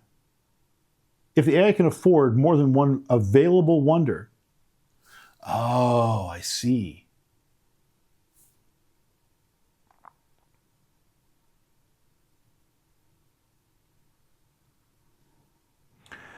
They will use their resource track to determine which wonder they will construct.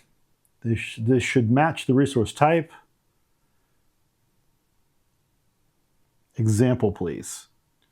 The AI has revealed their Guildhall starting schemes card. After placing a worker in the Guildhall, they try to construct a wonder.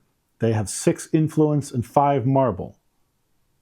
With this, they can afford to construct both the wood and the stone. I see. Yes. Okay, they do have enough. So they're going to try to build the gold one because they have enough. Basically, they're using marble for money. So it has 4. If we look at this, how do I describe this?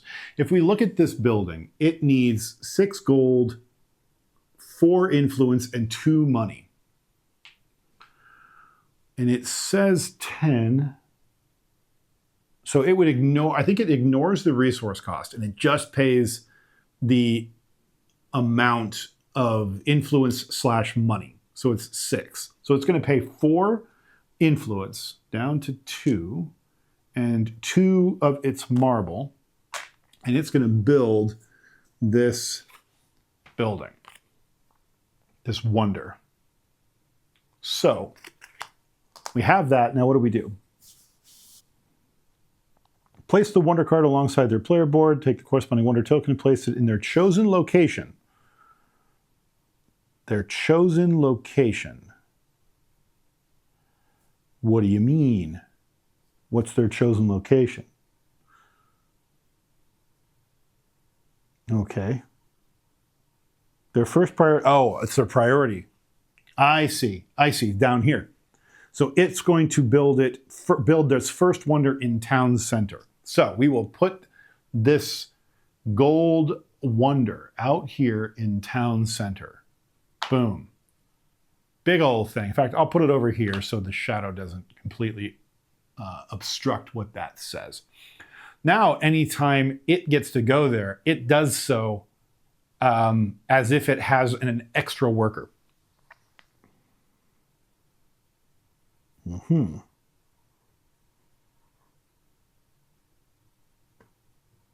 Okay, so it put a worker in the guild hall in order to do that, so I will do that.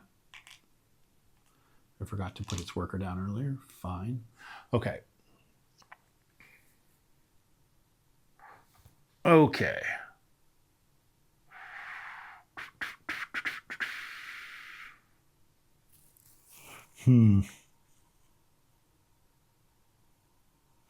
The AI does not get any discount for contributed resources to Wonder. Also, influence is spent by moving the player marker down. Influence marble spent from their supply. Gain any discount for contributed resources to the Wonder cards. Oh, I see. Okay. All right, I get it. So it doesn't pay the resources, but I do. That's fine. Whatever. Whatever, fine. Sorry about that. It took me a second to find that answer, but we have done it. Okay.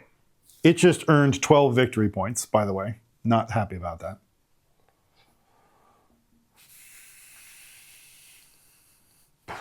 What am I going to do? Well, I have some prisoners. I could go back to the guardhouse. Oh, right. Duh. I get to, whenever I use my lookout, I get to draw one of these building plans, and I didn't do that. So I got a new building.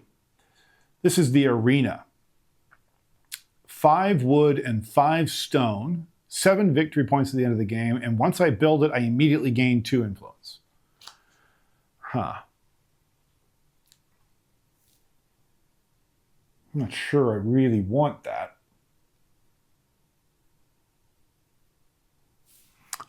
But I think when I go build on the cathedral, one of the requirements is that I discard a building card, I think. Let me go read. Build locations, king storage, workhouse, quarry, flies, build location, town center, tax stand, black market, guardhouse, guild hall, guild hall. No, not guild hall, cathedral. Yes. Discard any one building card from their hand. Aha. Okay. So it is not a bad thing that I have that card, even if I don't intend to build it, because I could sacrifice it to get on the board here. In fact, that is now an option for me.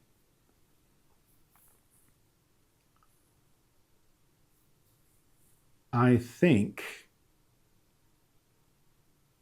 I can do that.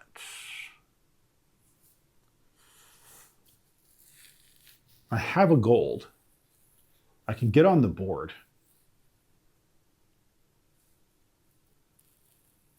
If I do that, though, I will have to spend a worker permanently into the guild hall. So I might hold off and just hold on to that card.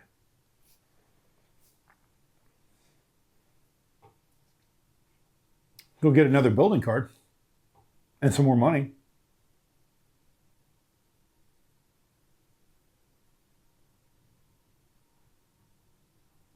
I don't have any guys in jail yet, though. I'm kind of wondering if I shouldn't just wait and see if he rounds up people and then go free them. Because I can hold on to his people all day, at least for now, unless one of his cards say to release them or something, but we'll see. So I'm not going to go back to the guardhouse right now. I think I instead will go back to where? I have money. I could go...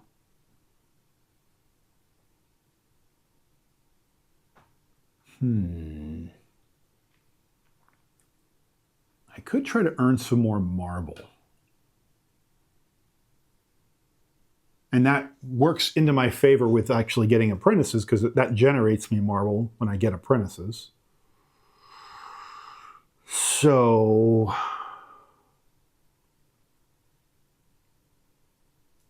the reason why is I could go build the marble wonder for 13 victory points.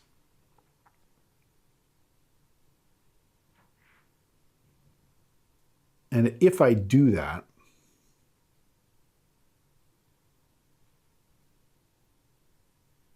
I would need 8 marble. I have 4 right now.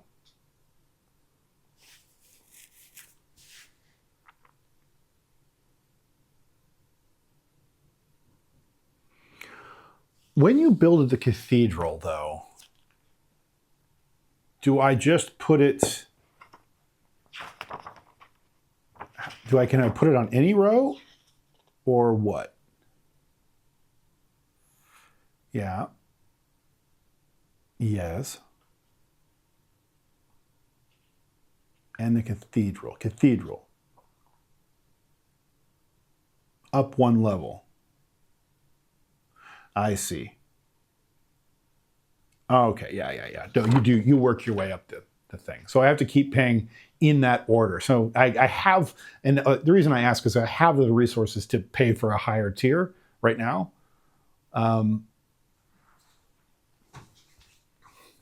but I would have to work my way up to that level. Nah, I don't know if I care. Certainly don't want to dedicate a bunch of workers to it. Not right now.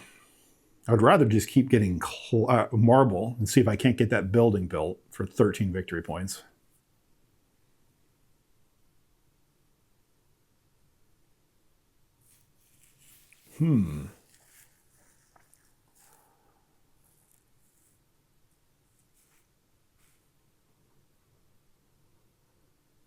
Still, I could...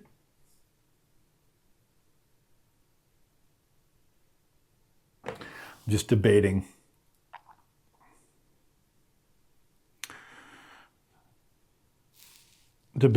Like which I could, if I go to the guild hall one more time, I could discard 2 of the apprentices in the row and actually get more apprentices out. Because some of these apprentices are good, but some of them are kind of annoying.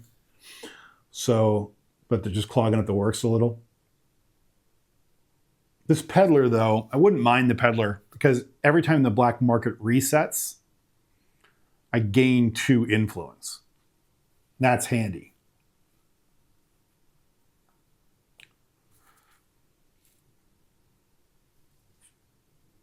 So maybe I buy that. I would lose a virtue when just by hiring the peddler.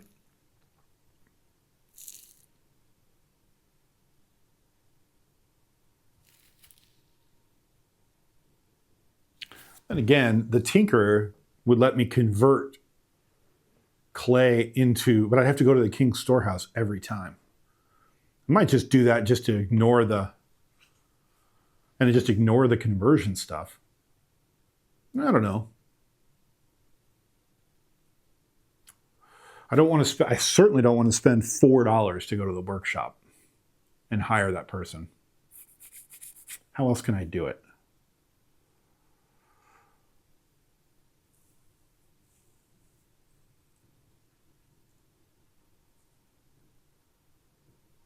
Most people at the king's storehouse would let me get a new person. Well, I could quickly max out the black market.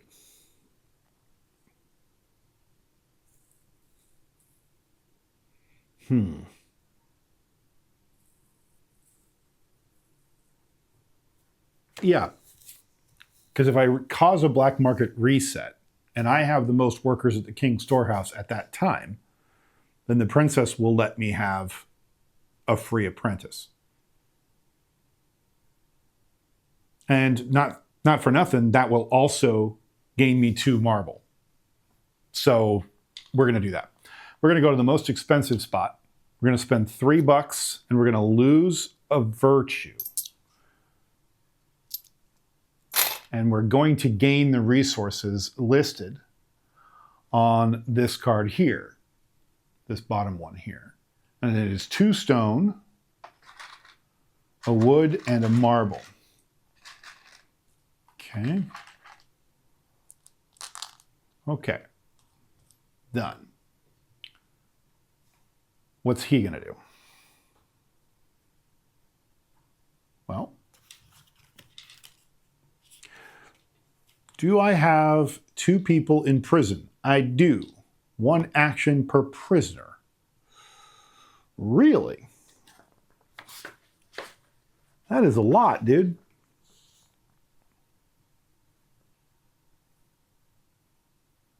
One action per prisoner at the... Wow, he gets to do 4 actions? Whoa. All right, he's going to do 4 actions at the guardhouse. Yikes. Well, he doesn't have any of my people arrested, so he can't get paid for them. He can get all of his people back.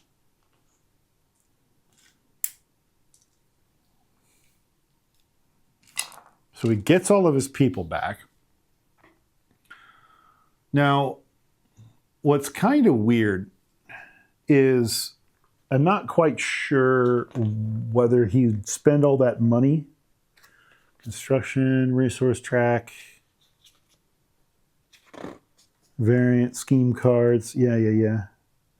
Sorry, I'm just trying to figure out black market reset, construction workers, guardhouse. Yeah, that's odd. It doesn't really talk about what he does at the guardhouse. All those actions, guardhouse actions. There we go. For each capture action, no, I'm not capturing. Got it. If using the AI of two or more players, no.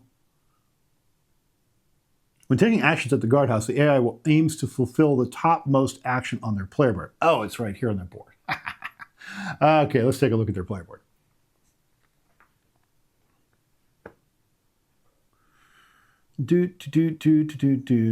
Right.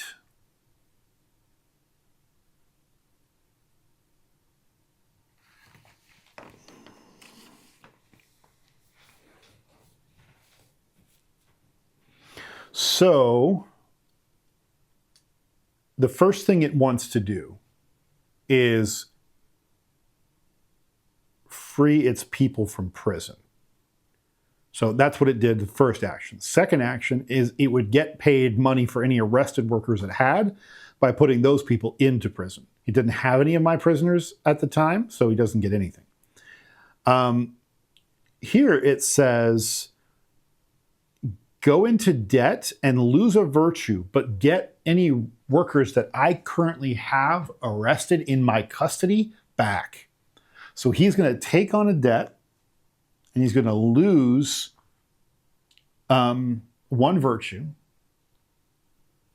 And he's going to get the 3 people that I have arrested back. And I have just given those back to him. Okay. And then it says he gets, so he did this one, he didn't do this one, he did this one, so that's 2. He gets 2 more. He's going to flip that debt and pay 3 taxes. And by flipping a debt, you gain a virtue back. So he just got that virtue back. But the nice thing is, anytime he pays taxes, he fills the tax stand with money, and I can go steal that money. So he's actually making it more tempting to go to the tax stand right now. And then he's got 1 left, so he gains a card into his deck, which I don't like because those cards are more powerful. So that's his whole turn, which was super painful for me because he got a bunch of stuff done. And he got all of his workers back. Oh, well. Okay. Now back to me. So as you can see now, the tax stand has $5 in it now, which makes me want to go rob it, but I don't know that I will. Let's continue with my mission. Let's trigger a black market reset. But if I do that now, and he's got nobody in prison, then my workers will end up, that I will end up with another debt and I will lose another virtue. Because if I have the most amount of people in prison, then I'm the one that gets all that stuff.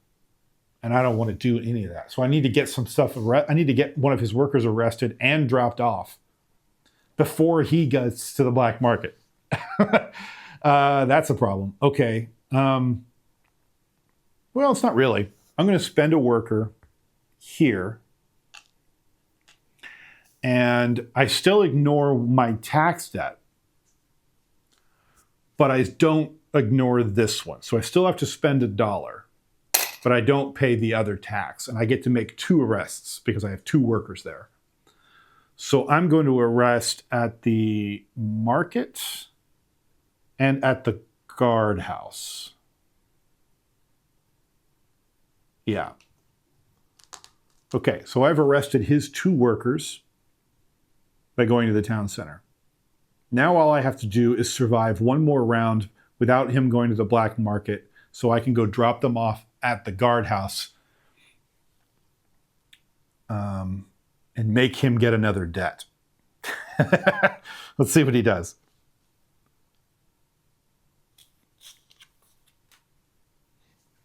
He is trying to go to the guild hall. He can go to the guild hall. So he's going to overbuild.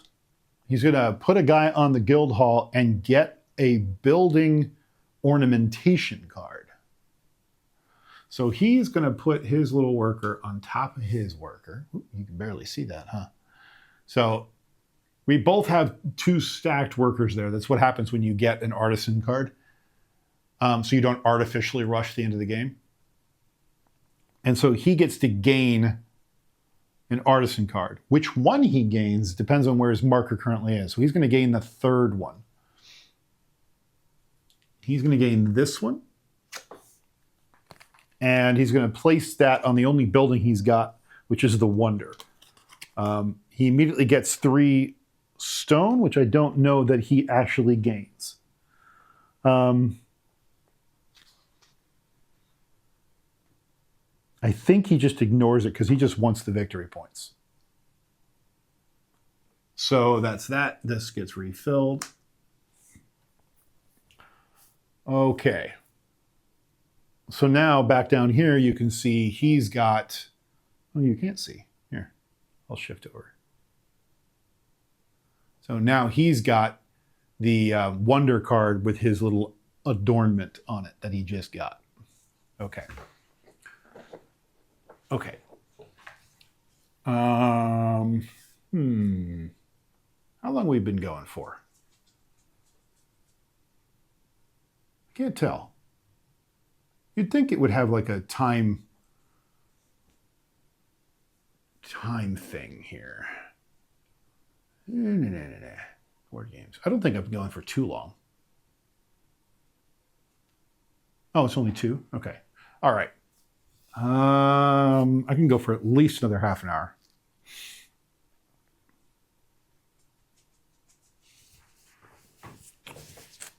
It's interesting that so far the AI doesn't rush the guild hall. It's very strange to me.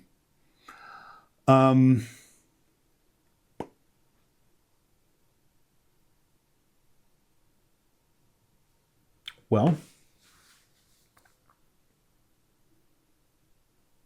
so he did that. That was his whole thing. Okay, now it's my turn. Well, I'm going to go turn in his guys. I guess I could have...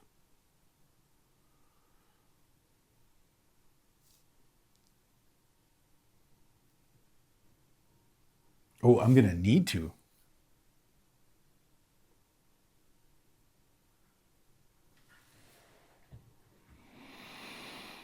My guys are going to get arrested too. So we're going to end up tied. Which I think is fine. I think it's okay. I would rather he arrest some of my guys first. But I can make it work. Okay.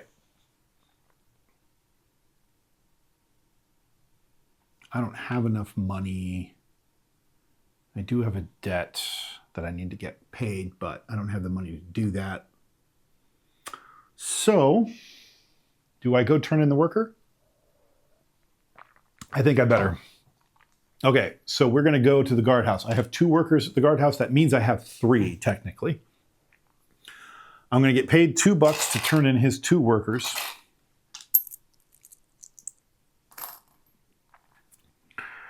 And I don't think I can really do anything else. So I'm going to have to forfeit the rest of those. But that was just a defensive measure so I don't get screwed at the guardhouse when the black market resets. And I'm probably still going to get screwed, actually.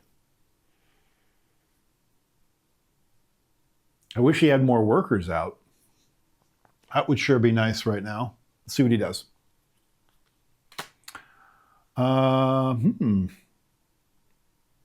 Can he? No, he doesn't have enough resources. Nope. Okay, so King Storehouse, and he gains 1 virtue per worker, so he gains 1 virtue. Okay.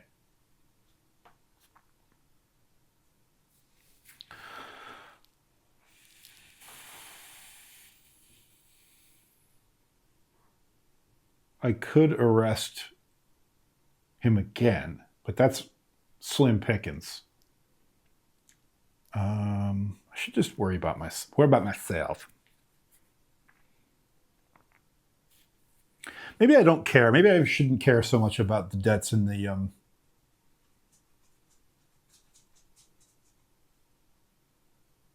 virtue loss right now. because I know I'm going to get screwed. Here's the reason I'm dancing around this. Town center, any guys you have at town center with the with this profiteer are going to get arrested when the black market resets. Anybody who's on the black market also gets arrested when the black market resets. So if I'm the one to reset it and I've got 2 guys at the town center, I'm going to end up with 5 guys in the guardhouse to his 2. So I'm going to end up with the most, and I'm going to end up with 3 or more. So both of the bad things that happen are going to happen to me. I'm going to get a debt and I'm going to lose a virtue. Why would I voluntarily do that? Well, for 2 reasons. One, when the black market resets, this spot be able to get apprentices at the black market opens back up again. The other reason is, and I'm trying to remember where I saw this now.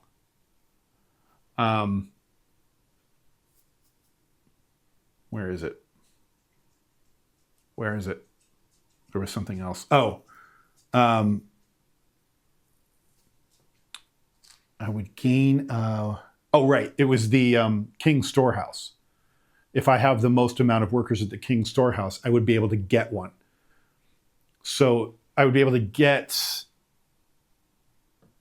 potentially up to 3 more apprentices in short order. And every time I get an apprentice, because I'm playing this character, I gain 1 marble, which would let me build that lighthouse, that wonder up there. I have 5 marble and I need 8.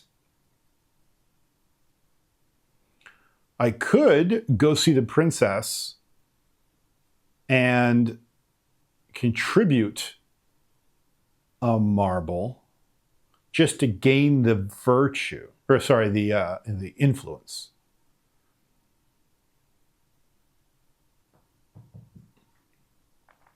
I better hurry up and build it too, because if she gets too high in fact, I have to do that. I'm going to go to the King's Storehouse and I'm going to trade 2 stone and a wood for a marble. And while I'm there, I'm going to go ahead and make a contribution to a work of wonder, because the princess lets me do that. And I'm going to contribute to the... Can I do more than one? Can I make more than 1 contribution at a time? I doubt it.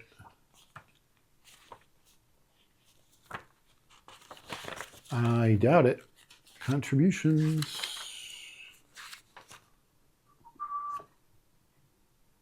One contribution. Nope. Okay. So I'm going to contribute. It doesn't really matter.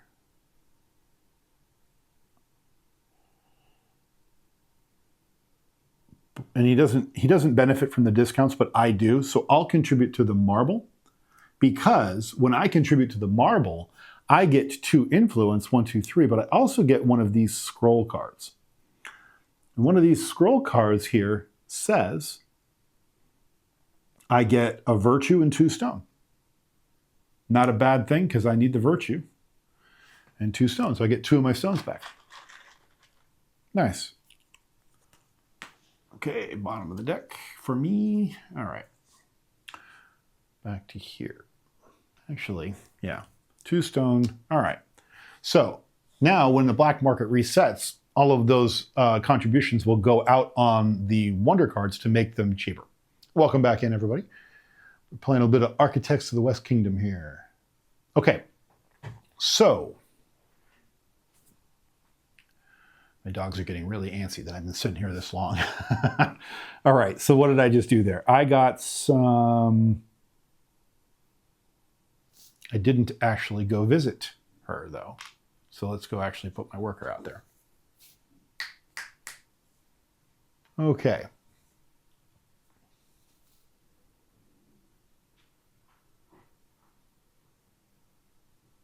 All right, I think that's it. That's all I did that turn. Now it is her turn. She's going to... Princess, that's right. This is one of those weird Icons says AI has more workers than any other player at the princess's location. That is not true. I have more workers than the princess does. Therefore, she does a princess action and she contributes. I still beat her though by 1. Or maybe we're tied. We're tied, which is not good. But that's okay. She contributes. She wants to contribute to gold. She can contribute to gold because gold has not been filled up yet. So it's about to, if she contributes one more time, she's going to trigger a black market reset. That's not good. Not yet, anyway.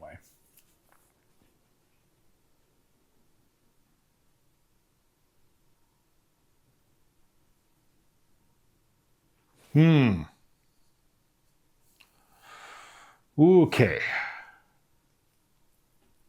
What was I going to do? I hate that feeling.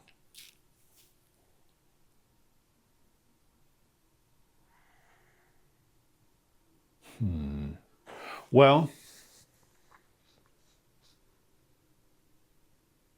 oh, that's right. I need to go to the king's storehouse one more time so that I have the most workers there. And then if she still hasn't triggered a black market reset again, I'm going to try to arrest and go to the guardhouse. So I need 3 more actions. I don't think I'm going to get 3 more actions before she triggers another reset, but we'll see what happens. I think it's more important to me that I get that apprentice than almost anything else. So I'm going to go back to the king's storehouse. I have 3 workers there. So technically I can take 3 actions. I could use the charlatan, but I need all of my influence, so I'm not going to do that. I could donate both of those stones to get a virtue, though. That wouldn't be bad. However, I want to avoid paying taxes in a moment. So I think I'm not even going to do that. I think I'm just going to do that to maintain the dominance in that position, and that's it. I can't believe it, but I'm going to actually ignore all of those actions. What is she going to do? Does she have 4 in town center? She does not. So she's going to do a princess action, which is going to contribute, which is going to trigger the black market reset that I was afraid she was going to do. So she is going to donate the stone, which is the last thing she can donate on that card. So that triggers a black market reset. So all of these go out on the on the wonders that they are assigned to make them a little cheaper. Gold has already been taken care of, so that just goes back into the supply, and my marble goes out on my marble building. Okay, so now let's quickly do the black market reset. Workers in the black market go to prison, so that's me. 2, refresh black market cards. Okay. Well, since you're here, now we'll come over to the black market so you can see it. So that means we go like this. Ooh, some gold on the menu now. Okay. Resolve street urchin and aristocrat apprentices. Those are not in play. Resolve princess consequences. Ah, okay. So this is the thing I was fighting over. Princess says, most workers at King's Storehouse. 1, 2, 3, 4 to it's 2. So I win.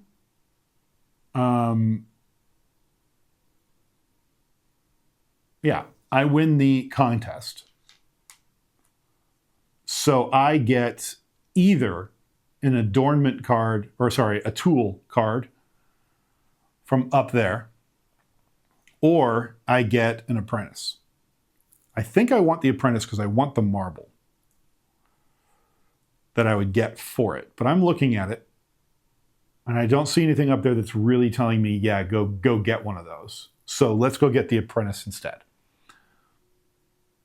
If I look at the apprentice, we were talking about this a little bit. I think I might want to do the tinker,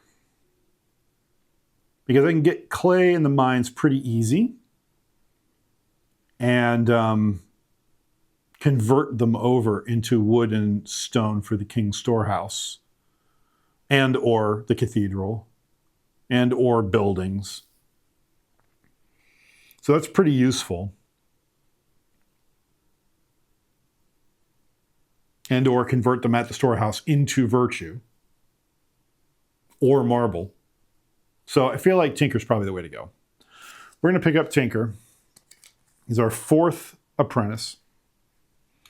These slide down and a new one comes out.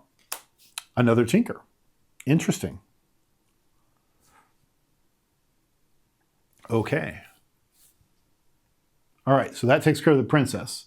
Resolve profiteer. Profiteer consequences. All players at town center. So all players at town center gain an influence. So I go up 1, but all of the workers that are in town center go into jail. So it's 4-2 now. Contributed resources are moved to wonders. Did that. Refresh conscience. Okay, right. So we come up here, and now this card that we just worked on gets flipped over. And now the profiteer moves to the quarry, and the princess moves to the forest. Now that's interesting, because I have 3 workers on the forest right now.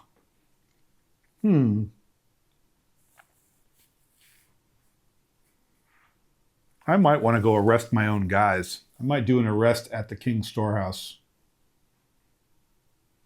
Interesting. All right, next. Move the princess and the profiteer. Did that. Resolve relevant apprentices. No relevant apprentices. Okay. All players with 3 or more workers in prison lose a virtue. Unfortunately, that is me. I'll go down to 2. And the player with the most workers in prison, which unfortunately is me, gets another debt. Oh, God. I have 2 debts now. I'm going to need to resolve those before the end of the game. Okay. I was trying to avoid both of the bad things happening, but it is what it is. That's the end of the black market reset. Okay. It also gains a card from into its deck. Yes. All right. Okay. Now back to me. I gained, oh, that's right. Isabet's ability is that anytime she gains an apprentice, she gains a marble. So now I am up to 6 marble. There's 1 out there, so it's down to 7. I just need 1 more marble. So I'm thinking I just go to the black market again and I get 1 more apprentice, which would max me out.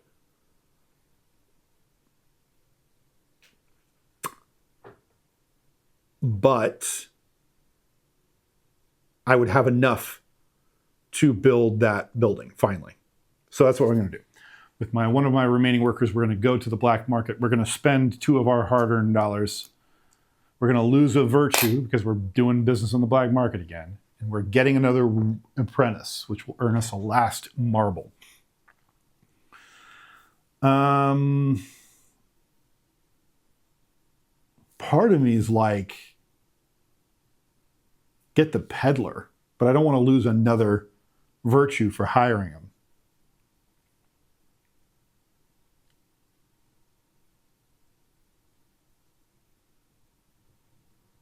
I could get the abbot, but I think I might want the woodworker because it is a matching wood symbol, which I will earn virtue for at the end of the game for the most amount of those that I have. For everyone that I have, I will earn 1 virtue. Let's put it that way. But in the meantime, it would give me an additional wood every time I go to the forest. Not bad, considering I can convert wood into virtue or convert wood into marble. So, woodcutter, simple, straightforward. I can always replace her later with somebody better if that comes along. She's just a basic worker, but that's fine. Okay. All right. Now, that gives me my last marble. So now I can go to the guild hall next turn and build. But let's find out what she does. Hopefully she doesn't build. She doesn't. She does not have 4 workers at town center. So King's Storehouse says 1 virtue per worker. Well, just put a 3rd worker on King's Storehouse, so that's 3 virtue. Yikes. 1, 2, 3.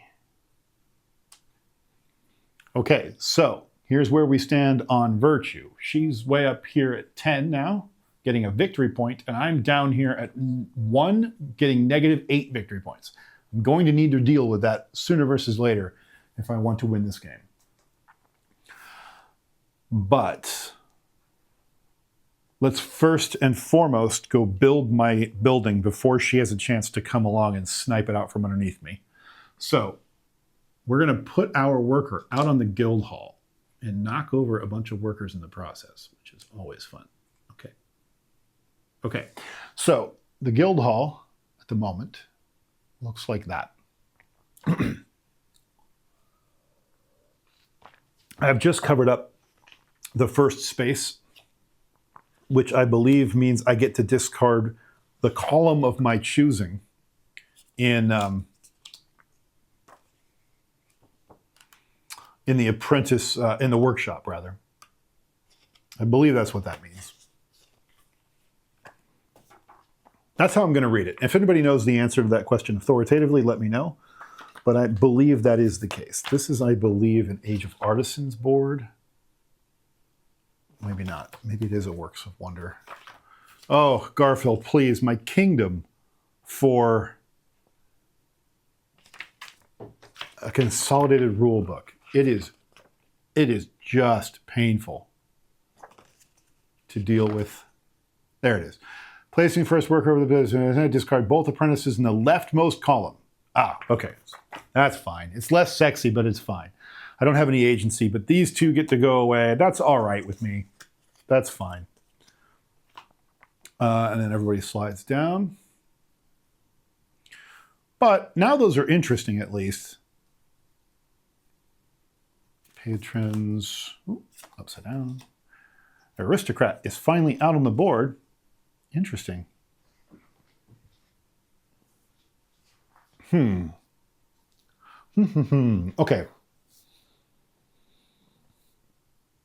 The game is technically, if you judge the guild hall, a quarter of the way over. But that's just because I haven't been spending time there.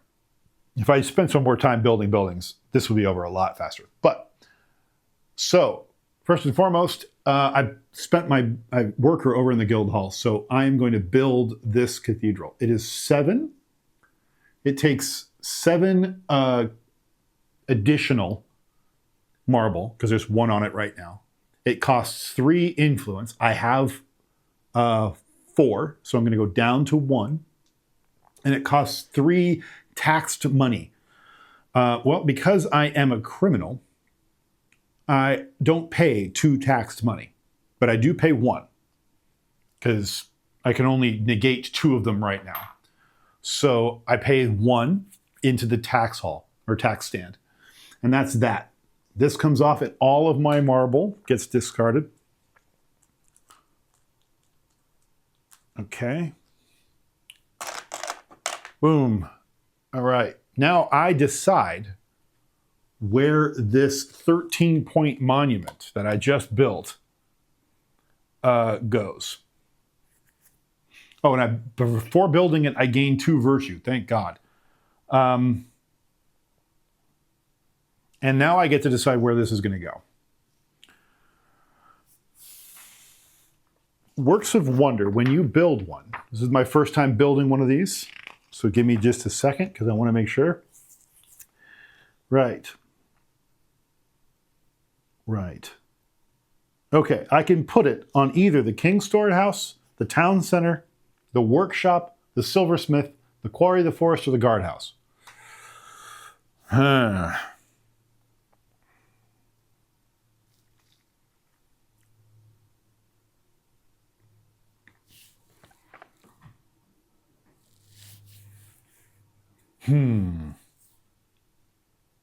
can put it on the Silversmith. Going to Silversmith would basically just mean that I get $2 every time I go. But the first time I go. No, it would be $2 the first time I go, $3 the first time I go, is what it would be. Not nothing. I could arrest from 2 different locations at the town center, but there's already a monument there, so I can't do it.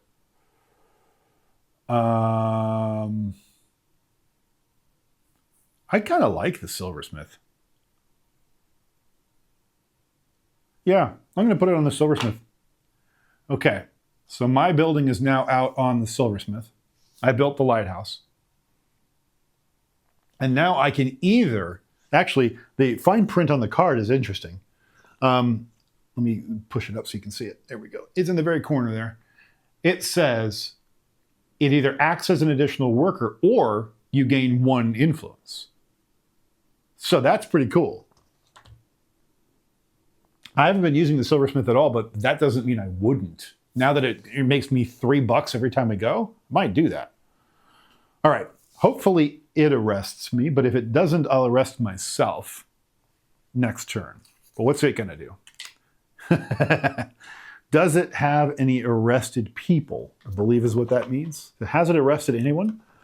And I think the answer is no. Yes, it has no captured workers, so it doesn't do the guardhouse action. Instead, it goes to the silversmith. There's nobody there, so it will put out a worker on the silversmith, and it gets 2 coins. And because it gets 2 coins, it goes 1 coin, 2 coins, and every time it loops around, it gets a marble. So it has 3, and it has 2. It cannot quite afford.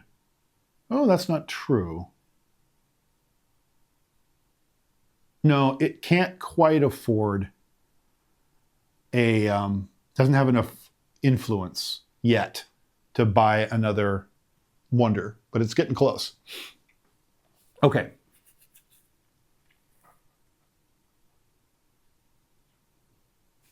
All right, now it's time to go arrest this guy. He's driving me a little crazy. And for the first time in a while, we haven't had either the princess or the profiteer at the town center location. So we are going to go here, ignore the taxable income because I'm still slightly low enough on the virtue track to ignore that. I get to do an arrest action for free. So what happens when you arrest your own people is they come right back to you. But anybody that you arrest in that location that is not yours becomes captured. So it's kind of best of both worlds. I get my artisan back, and all 3 of those workers that were there, which is good because I'm running low on workers. So is this where I want to be? Yeah, that's good. I'm good with that. Okay, it's turn. Is there $4 more in the tax stand? Yes. That is unfortunate that that's the card that just came out. There are $6 in the tax stand. That means that it earns $1 for every one of those. So it earns $6. 1, 2, 3, 4, 5, 6. So it loops around, it gets another marble, and it also loses 2 virtue because it robbed the tax stand. Okay. But it's also now closer to being able to build another one of these monuments. It needs more influence. But I don't want to tell it that. Okay. My turn. I have workers again, finally. Time to go back and free my people.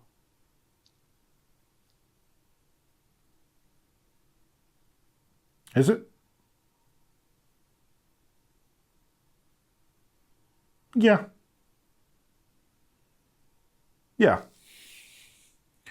I have 3 of his people and I only have $1 left. Let's go back to the guardhouse. And I already have 2 people there, so I actually get 3 guardhouse actions, plus I get a lookout. My lookout gives me an additional action, so that's 4. I won't have enough money to actually do a lot of this stuff. But I'll only be able to do 2 of them, really, which is fine by me. It's good enough. So for one of my actions, I get all my people in jail out of jail. So now I have those workers back. And my other action is I get paid $1 per person that I have captured that I turn into jail. So I just turned in 3, so I make $3. So now I have $4, and he's got 5 people in jail. I'm sure he will remedy that in due course, but for the moment, that's where we are. Okay, what's he gonna do? He's going to. Does he have 5 or fewer influence? Yes. So he's going to do a princess action and contribute. Princess is currently at the quarry, the forest. So he's going to go to the forest. And he's going to contribute. And where he's currently at is wood. So he's going to contribute wood to the wonder contributions here. And he gains 2. Now he's up to 4. Now he probably does have enough. Not quite, actually. Not quite. Because he only has a total of 8 and he needs 10 to be able to build. Okay. But he's close. I finally have some workers back. Oh, that's right. When I use my lookout, I gain a building card. And my lookout is used at the guardhouse. So I just got the outpost, which is, at the end of the game, 1 victory point per 3 people that you've captured at that time. I don't want to build that. That's going to be pretty hard to pull off. Plus, when you build it, you lose a virtue.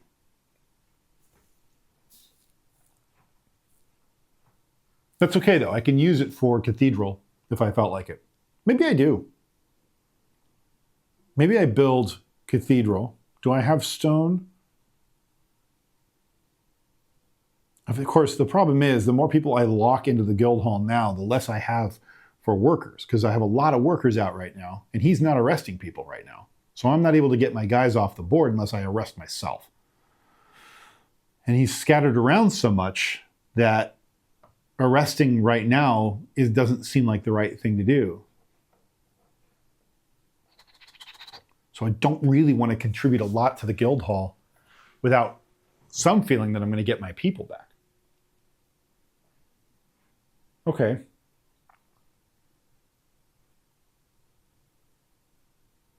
I need to start paying off some of these debts because that's killing me. So I think I might just do a quick utilitarian turn. I'm going to go to the silversmith and get $3.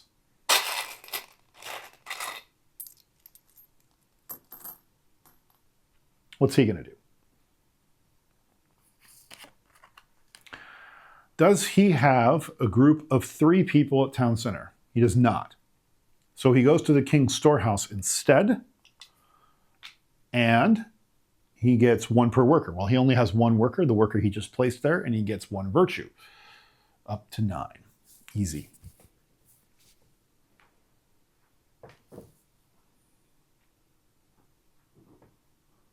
Now, I could go arrest again.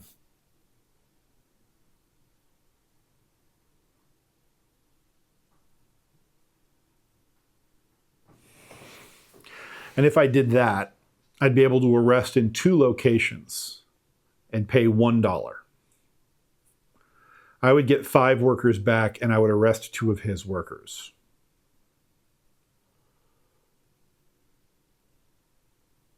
Or I could arrest 1 worker and get 6 back, but then I would make the princess mad because I'd be arresting right in front of her and I'd lose a virtue. Is 6 workers worth 1 virtue? Probably.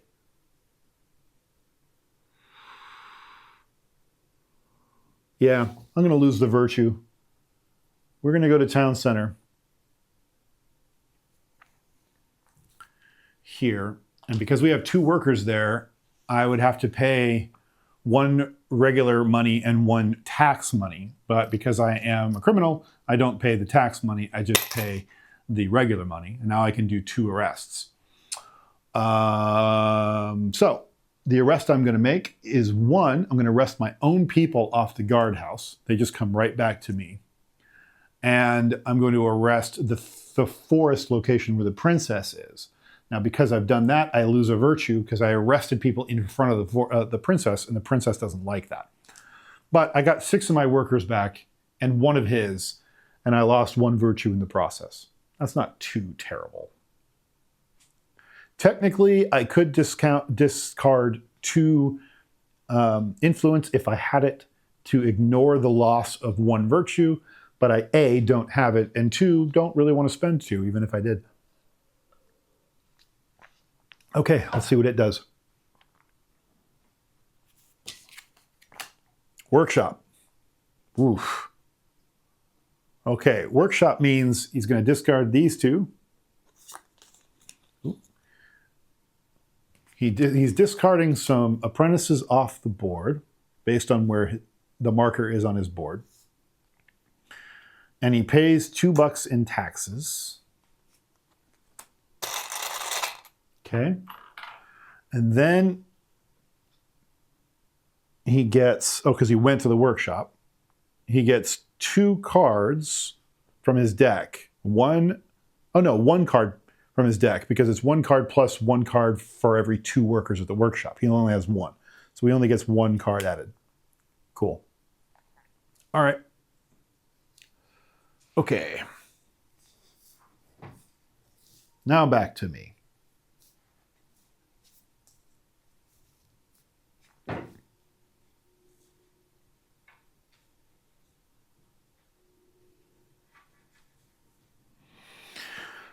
Let's see. I have enough money to get another apprentice, sure. Or I could. I have workers. Now that I have some workers back, I could spend 1 of them at the guild hall and start contributing towards the cathedral.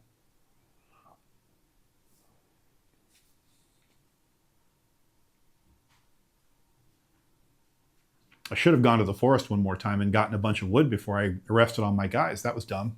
Why did I do that for?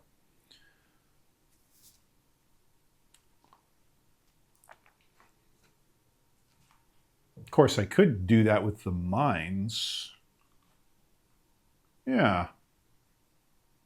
I would get 3. If I go there now, I'd get 4 clay.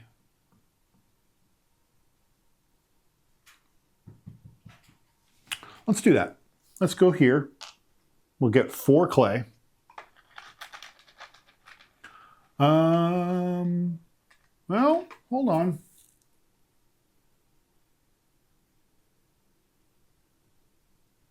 I could get 1 gold.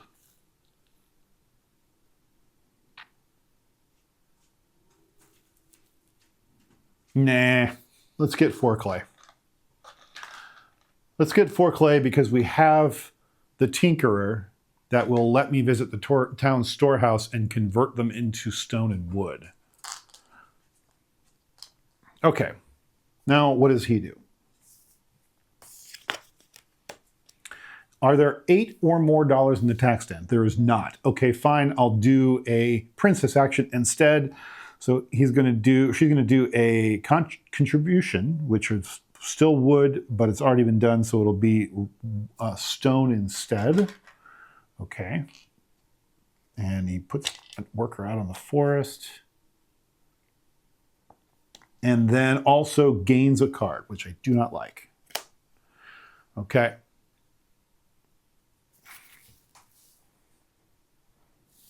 That deck is getting busier and more powerful, which I do not like at all. Right. Okay.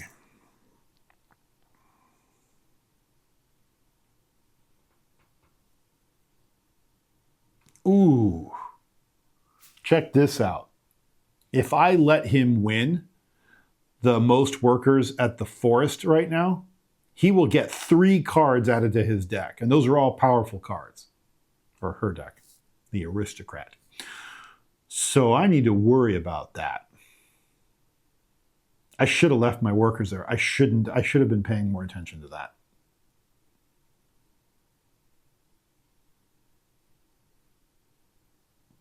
Oof, that hurts. Do I just start piling workers back in there again? That sucks.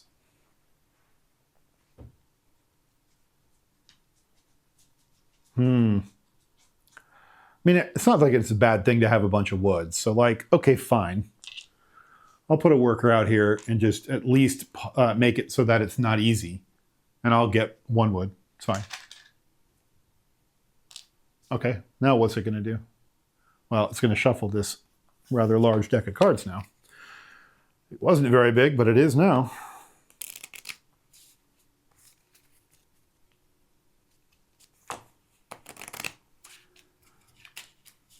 Yeah, one of the things I do like about the AI in this is that you start out with a basic deck and it builds its own deck. So it's a deck builder for both of you.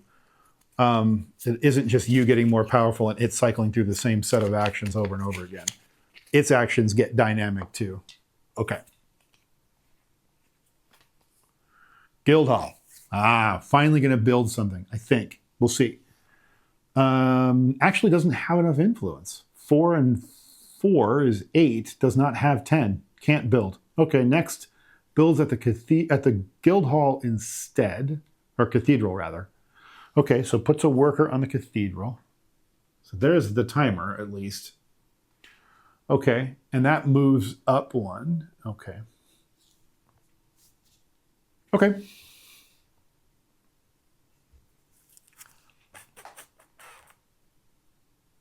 So what do I want to do?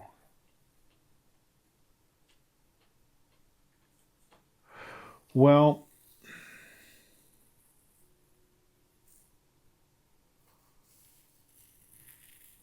I'll be honest. I have been streaming for 3 hours, a little bit longer than 3 hours now. And I think it's probably time I wrap this up. So unfortunately, this is one of those rare times where I don't think I'm going to end up completing my game on stream. I apologize for that. Normally, I like to give you guys a satisfying ending. I will say I don't think I'm going to win this. It's at 15 points right now, plus 4, which is at 17. I'm going to lose. If the game were to end right now, I would be at, what would be this, 6, 19. I'm not even on the board there. Minus 7, which would be 12. And then minus 4. So I'd be at 8 points.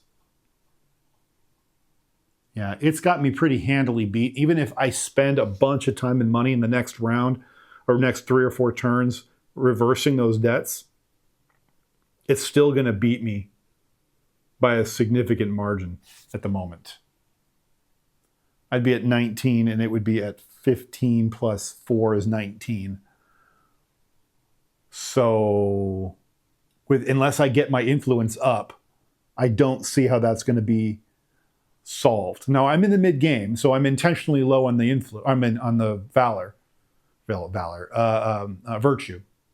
I'm intentionally low on the virtue right now, so I have to crawl myself out of this hole. So my whole goal for the next half of the game would be to make a bunch of money at the silversmith, to reverse my debts, and then do as much as I can to trade at the King's Storehouse to increase my virtue, to get out of the hole that I'm in for the virtue. To say nothing of actually contributing to the cathedral or building more works of wonder.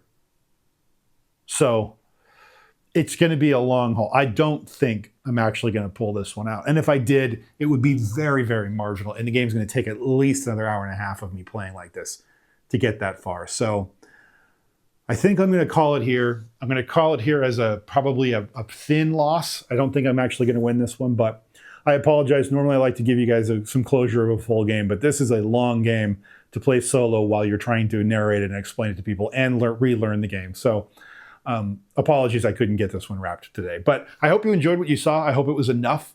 I'll give you some final thoughts, some impressions of what I think of it. Right. This is the first time I've played Architects of the West Kingdom with both of the expansions, and I'll say I don't know. I mean, on one hand, I like it a lot. It is a lot more crunchy. It takes a lot more time to play because the AI, though it is extremely good, it actually feels really good to play the AI. It just takes some extra time and energy per cycle to run the AI, and it just slows you down, right? Because you're trying to process the cards and you're trying to process what it's doing, and they did a really, really admirable job making this fast. It is fast, and all the decision making you need is here. What's really killing me is wading through all three of these four, if you want to count the appendix, rule books to get to the answers I need. Half the iconography you see on these cards is not referenced, it's not shown with an explanation anywhere in any one of the three books. And so you have to kind of discern what it means or go look it up on BGG and all that. It's like errata they should have put in the book and they didn't.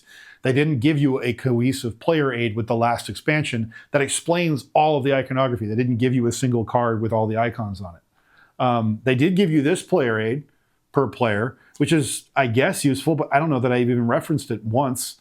It needs to be an icon, a master icon sheet that just shows everything and explains what they all mean. Some of that exists. There are, like on the backs of some of these, they exist some of those, but like none of them are really all that detailed. I need an updated, consolidated rulebook for the West Kingdom games.